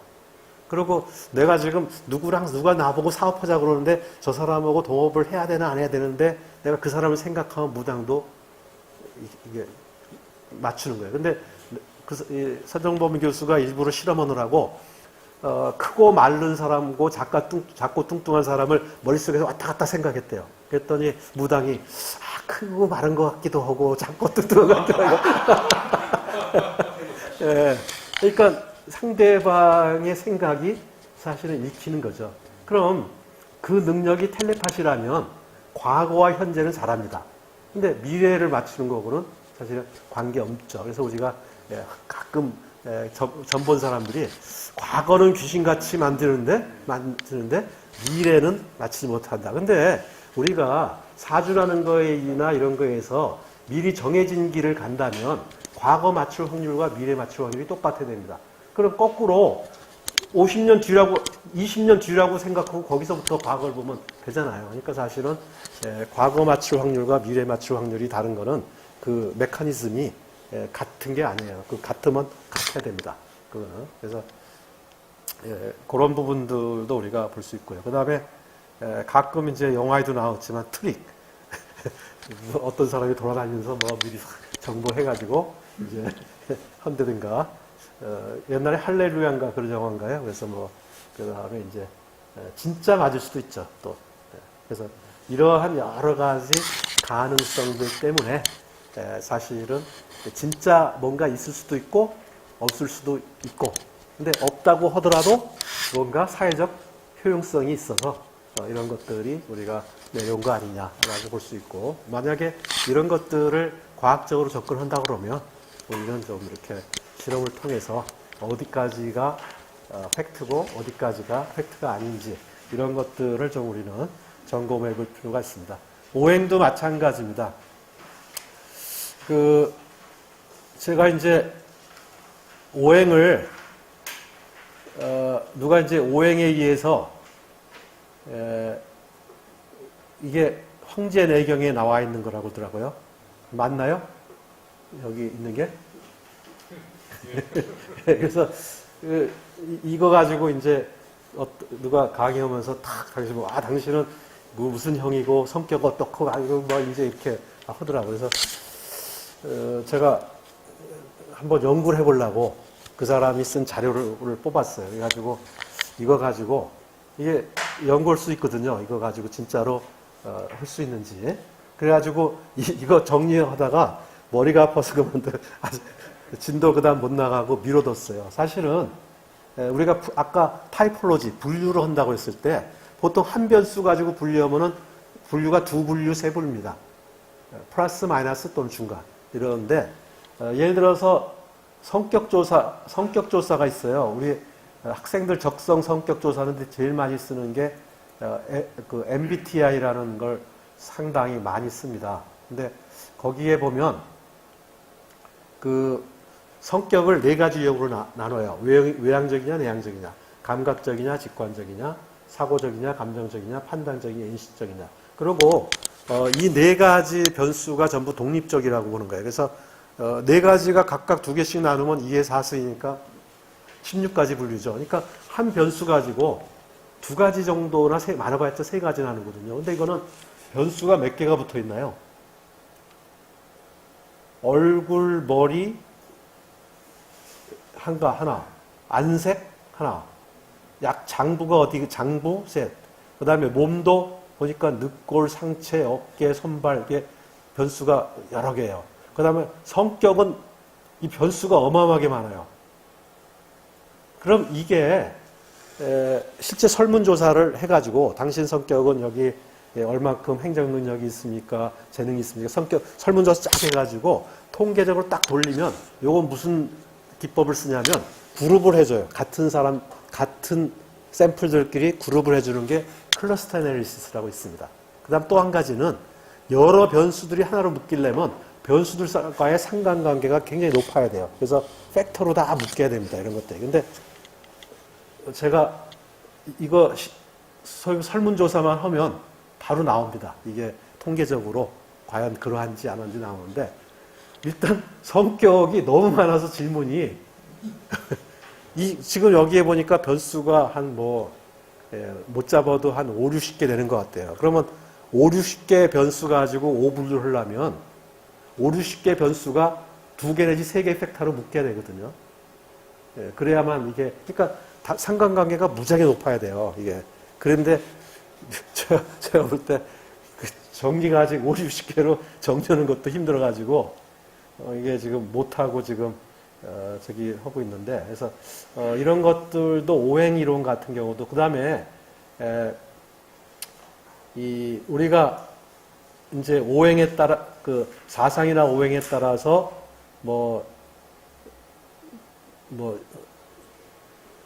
비대신소 이렇게 보통 하잖아요. 그러면 우리 건강보험 데이터에 어디가 아픈지 데이터 다 있습니다.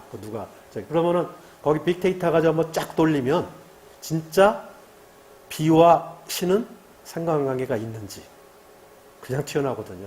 그러니까 장부들 사이에 상관관계가 있는지는 바로 튀어나옵니다. 그냥 데이터만 돌리면. 사실은 그러니까 사실은 그게 내가 볼 때는 굉장히 중요한 한의에서 부분이기 때문에 그 데이터를 이용해서 바로 그런 걸 할 수 있다고 보여져요. 그래서 사실은 우리가 좀 연구를 실제로는 많이 할 수 있는 부분들을 굉장히 좀 안 하고 있는 이런 부분들이 좀 많이 있는 것 같아요. 그리고 물론 이제 한국에서는 특히 이제 동양적인 거나 이런 거에 대해서는 연구비 지급이 잘 안 돼서 이제 이게 연구를 하는데 사실은 실제로 돈 안 들이고 할 수 있는 연구들부터도 좀 이렇게 차근차근 해 나가면 할 수 있는 부분은 굉장히 많이 있지 않을까 이렇게 생각이 됩니다. 그래서 제가 좀 우리 정신과학회가 조금은 좀 이런 연구들을 좀 하면서 좀 축적을 해 나가면 어떨까 이런 생각이 들어서 좀 발표를 좀 해봤습니다. 이걸로 발표는 마치겠습니다.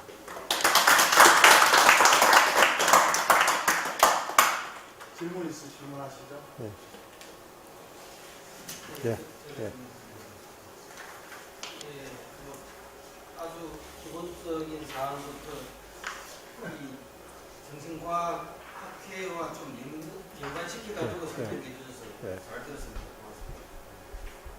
그럼 이제 이런 과학적인 방법을 적용을 해가지고 그동안 정신과학회에서 사실 뭐 논문도 발표하고 한 거잖아요. 네.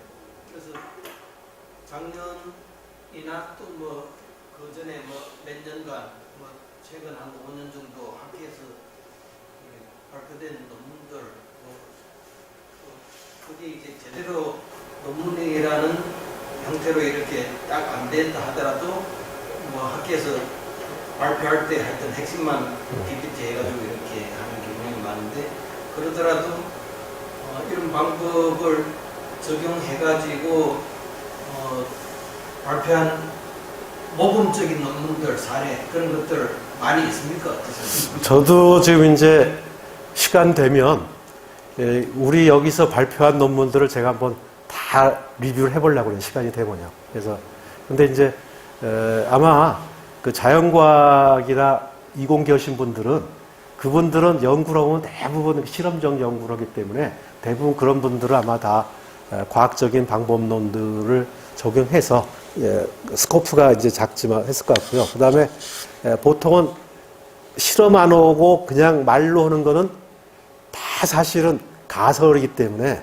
그런 부분은 처음에 그런 거를 제시하는 거는 상당히 논문으로 의미가 있고 단지 이제 그 다음에는 후속의 연구들이 그런 것들을 서포트 하는지 안 하는지. 그러니까 보통은 대가들은 패러다임 시프트를 하나 딱 던져요.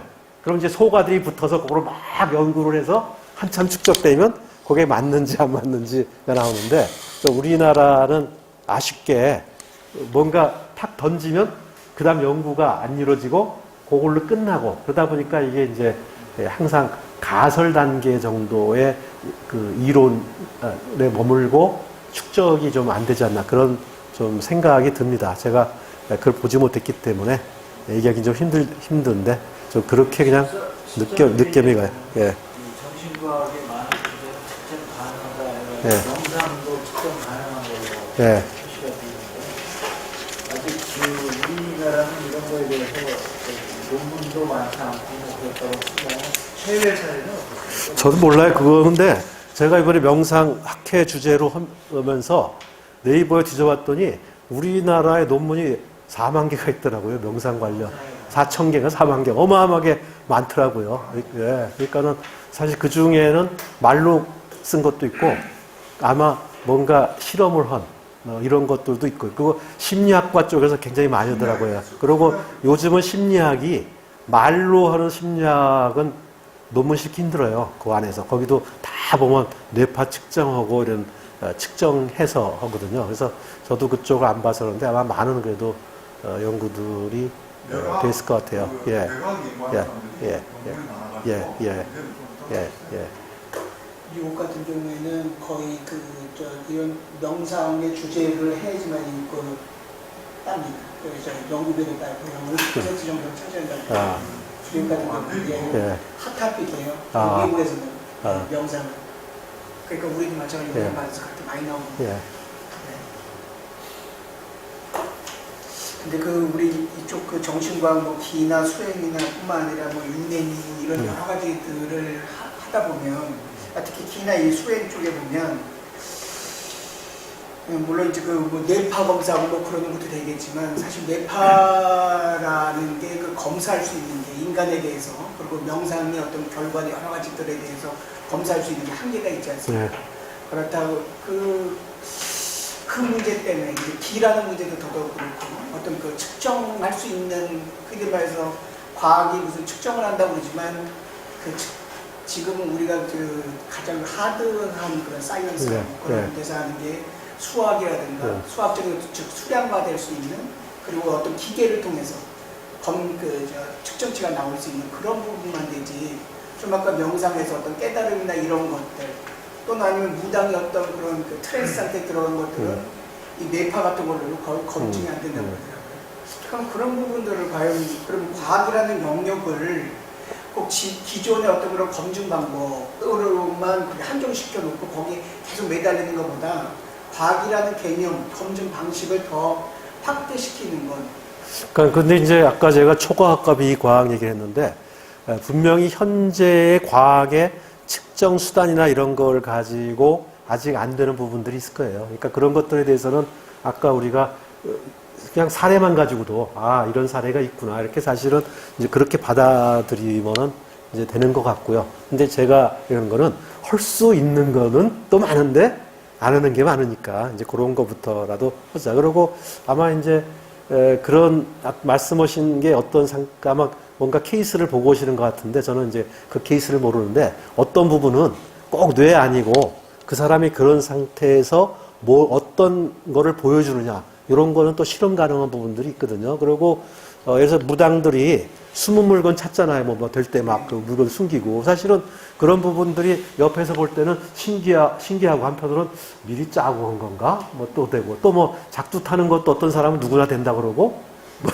어떤 사람은 신기하다고 보고 이런 것들이 사실은 하나씩 이게 숨은 물건 찾기도 사실은 그 사람들이 숨은 물건 찾았다고 보여주는 거는 못 믿지만 저희 학회 같은 데가 나서서 그럼 우리 한번 객관적으로 검증해보자 해가지고 진짜 그 분리를 시켜서 한번 이제 숨은 물건 잘 찾는 무당들 몇 사람 부르고 실제로 덮어놓고 한번 찾아봐 이런 걸 해서 아까처럼 몇 회 했는데 몇 번 맞췄다 그럼 통계적으로 유효한 결과가 나오면 그걸 발표할 수가 있거든요. 그러니까 저희가 이제 그런 노력은 소위 말하면 그 나름대로의 측정할 수 있는 이런 거는 사실은 또 할 수 있는 부분이 많다고 생각해요.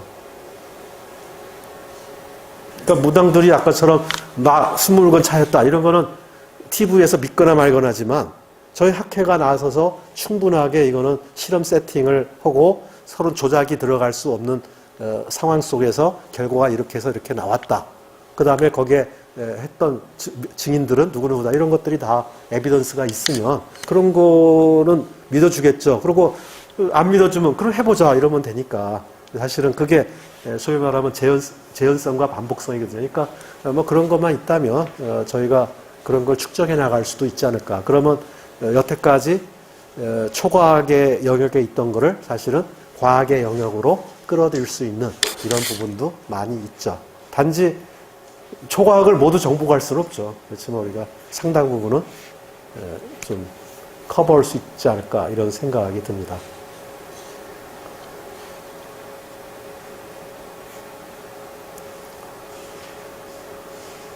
다른 질문 없으십니까? 아니 이게 그렇다는 왜 방어를 하기 때문에 그래서 아니 그 방어하고 고충이 다르니까 이런 것들을 이런 부분을 이렇게 접근하는 뭐 사이도 그렇고 뭐 그렇지만은 접근하는 제일 이제 그 설명 논리도 있어야 되는데 가령 기적인 어떤 현상을 한다든가 아니면 영혼을 갖는다든가 그런 것들을 하려고 그러면 그런 것들에 대한 설명이 일반적인 과학에서 인정하는 물질 세계의 영역이 아니라 그 다른 세계지 않습니까? 그러면 이제 그럼으로 인해서 그 사회에서 좀 배관시한다든가 같은 이상하게 보지 않습니까?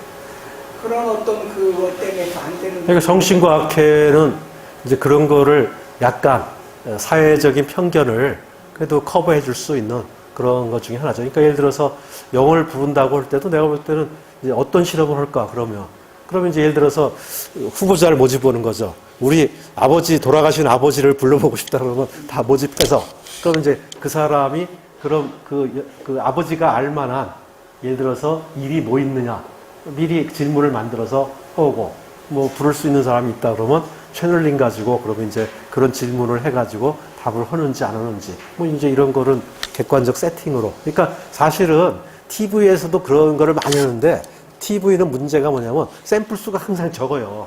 근데 저희는 아까처럼 이게 논문으로 되려면 샘플 수를 더 많이 확보하고 항상 5%나 1% 밑에 사건이 일어났다. 요거를 보여주면 되는데 이제 그러니까 저희가 주로 그 다음에 서베이는 저희 학회 회원들이 있으니까 쫙 뿌려서 좀 이제 여러 가지 할 수 있고 뭐 학회에 그런 어떤 개인이 이렇게 하려고 그러면 사실 이제 그 무당들 이런 사람들도 자기들이 틀릴 때도 있고 뭐 되게 감이 올 때도 있고 안 올 때도 있고 그래서 좀 아까 막 이상하게 주변 보고 막 그런다고 그러더라고요. 항상 이렇게 자기 맑은 게 아니라는 거죠. 그러니까 이제 그러니까 아까 이 5번 중에 한 번이 감이 온다 이러면은 아까 R 스퀘어가 0.2가 나오는 거예요. 항상 그러니까 아까 저희는 이게 100% 맞추는 거는 사실은 없어요. 소위 말하면 평균적인 사람보다 더 맞추면 되는 거. 그러니까 그 사람이 감이 올 때, 그러니까 5명 중에 1명이 감이 왔다 그러면 그 사람은 그만큼 맞추고 데이터 수만 많으면 그것도 유의하다고 나오거든요. 그러니까 그게 좀 거기다. 통계적으로 유의한 값을 이렇게 여러 가지 해갖고 예, 얻었는데 그래 이게 실생활에 논문을 발표하고 이런 건 좋습니다. 그러면 돌파하고 이런 것들이 과연 실생활에 이런 것들이 얼마나 또 계속 유의를 할지. 이제 그 논문 발표하고 이런 걸로는 유의하는 거지만 과연 예를 들면 우리가 이제 뭐 교통 통제 시스템을 할 때 신호체계가 어떻게 할 것인가라는 것들은 이제 유의한 자료를 얻어서 뭐 몇 초간 뭘 하자 뭐 이런 이제 이피션시한 가격을 낼 수 있잖아요. 근데 이것은 그런 그 데이터 수준 아까 RSP를 얼마 이상으로 해서 닫았다 한들 그걸 뽑아서 논문이 많이 나왔다고 치자고요. 그럼 그런 논문들을 우리가 사는 실생활에 아까 그게 아까 제가 얘기했듯이 학문마다 이제 목적이 사이언스가 있고 엔지니어링이 있는데 사이언스는 있다는 진리 자체가 있다라는 것만도 밝히면 되는 거고 엔지니어링은 요걸 얻다가 써먹을 거냐 이제 그게 그래서 이제 우리가 응용과학과 순수가 있는데 우리가 정신과학회니까 순수과학 하는 모양이에요. 이제 근데 만약에 이게 축적돼서 써먹을 거면은 정신과학 뭐 기술학회 또는 무슨 뭐 엔지니어링학회 이렇게 돼야 되겠죠. 그러니까 그 다음에 이제 이걸 어떻게 써먹을까는 사실은 지금은 다음 문제고 외국 같은 경우는 이런 거를 또 정부가 국가의 기관들이 이제 써먹으려고 하는 뭐 이런 것들도 있겠죠. 근데 그게 보면 그 써먹을 때 너무 많죠. 가령 윤회라는 걸 갖다가 증명되면 그럼 세상에 우리가 모든 삶을 보고 나는 것들에 대해서 어마어마한 그 스펙트럼이 달라지는 겁니다. 그거 뭐 일반 그냥 그 몇 개 그 실험해서 나오는 그때 있다 그런 그 심리 이론하고는 잽이 안 될 정도로 어마어마한 어떤 그런 효과를 가질 수 있는 것이죠.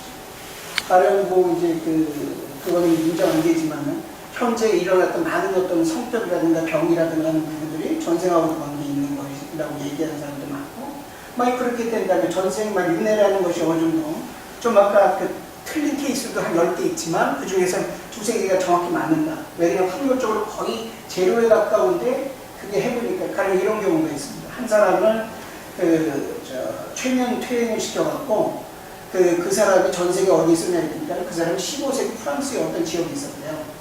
근데 그 시대에 말을 하는 거예요. 근데 그 미국 사람인데 과연 그걸 어떻게 할 수 있겠습니까? 그 고대 언어를. 그리고 그 당시의 얘기를 막 해요. 그러니까 그 이제 전문가를 갖다가 프랑스에 있는 그 15세기 어떤 지역에 전문가를 갖다가 그 말과 같은 거 다 이제 찍었으니까 확인해보면 맞잖아요. 만약 그러면 그게 말하면 확률적으로 최면에서 갈 수 있는 건 거의 0% 정도 맞출 수 있는 확률은 그 사람이 전문가도 아닌 분들로. 그런데 그러면 그런 케이스가 만약에 한 10개가 나왔다. 사실 지금은 10개가 아니라 엄청나게 많습니다. 그럼 남교수 그런 것들이 앞으로 그런 연구들이 연구도 많이 지금 돼 있는데는 전생 연구나 이런 것도 그렇죠. 그렇지만 이게 늘 이렇게 그 학술적으로 그 시어리로 인정을 받아가지고 하지는 계속 못하고 있는 그 왜 못할까요? 아까도 얘기했지만 이게 재현성과 반복성이 있어야 이제 본격적인 연구가 되거든요. 근데 이제 그게 그 부분이 그런 부분은 약간 저쪽에 있는 일반 과학자, 핫 사이언스 하는 사람들이 저는 이제 항상 그렇게 생각하는데 그 과학사의 집단을 또 사나 이렇게 보면 과학자도 인간이고 과학 공동체는 어떻게 보면 자기 패러다임이라는 객관적인 말을 좀 쓰고 싶어 하지만 실제로 그들 간에 이익관계가 있고 권력관계가 있고 그렇습니다. 그래서 그런 것도 자기가 어떤 패러다임을 딱 쥐고 있고 헤지모니를 사회에서 쥐고 있는데 그 부분에서 깔짝깔짝거리는 어떤 그런 잡다들이 자는 그걸 용납하지 않거든요. 근데 이제 그런 음모론으로 해석하는 거는 좀 아직 과다하고요.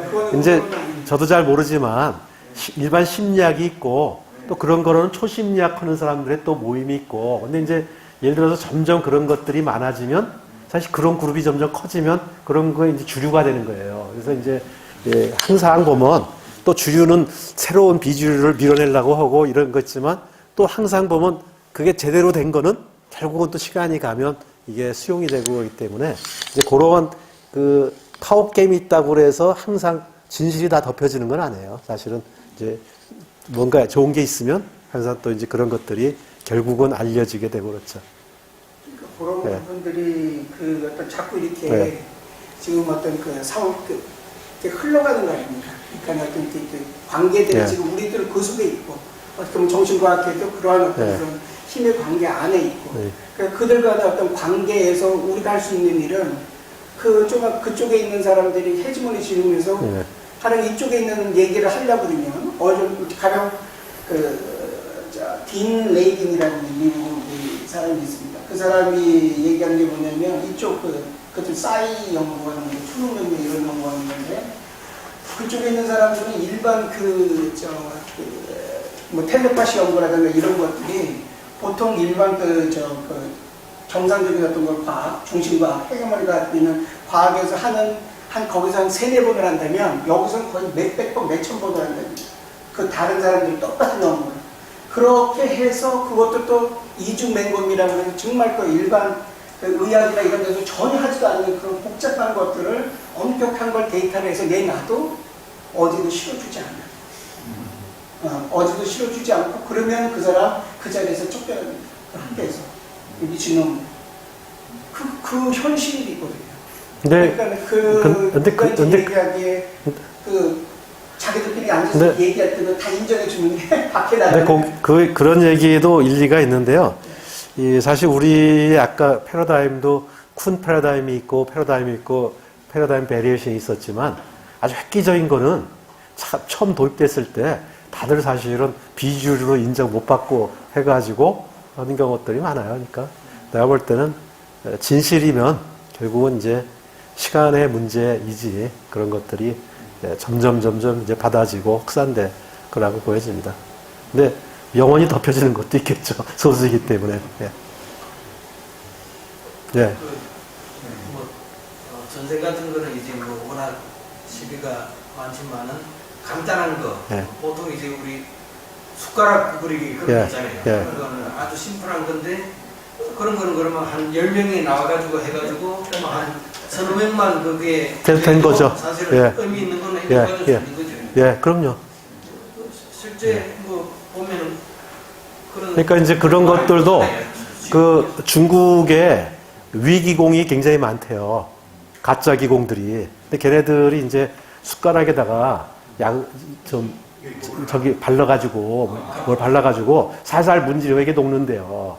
그런 것들도 굉장히 많으니까 실제로 이제 권위 있는 데서 실험 세팅을 잘해야 돼요. 이거는 소위 말하면 검사기관에 딱 하고 이렇게 하고 그런 이제 조치들을 잘못하면 이게 또 사기들에 의해서 뭐 굉장히 많기 때문에 그래서 변화도 만드는 사람. 그러니까요. 예. 중국에는 그 위기공이 하여튼 굉장히 많대요. 가짜 기공들이.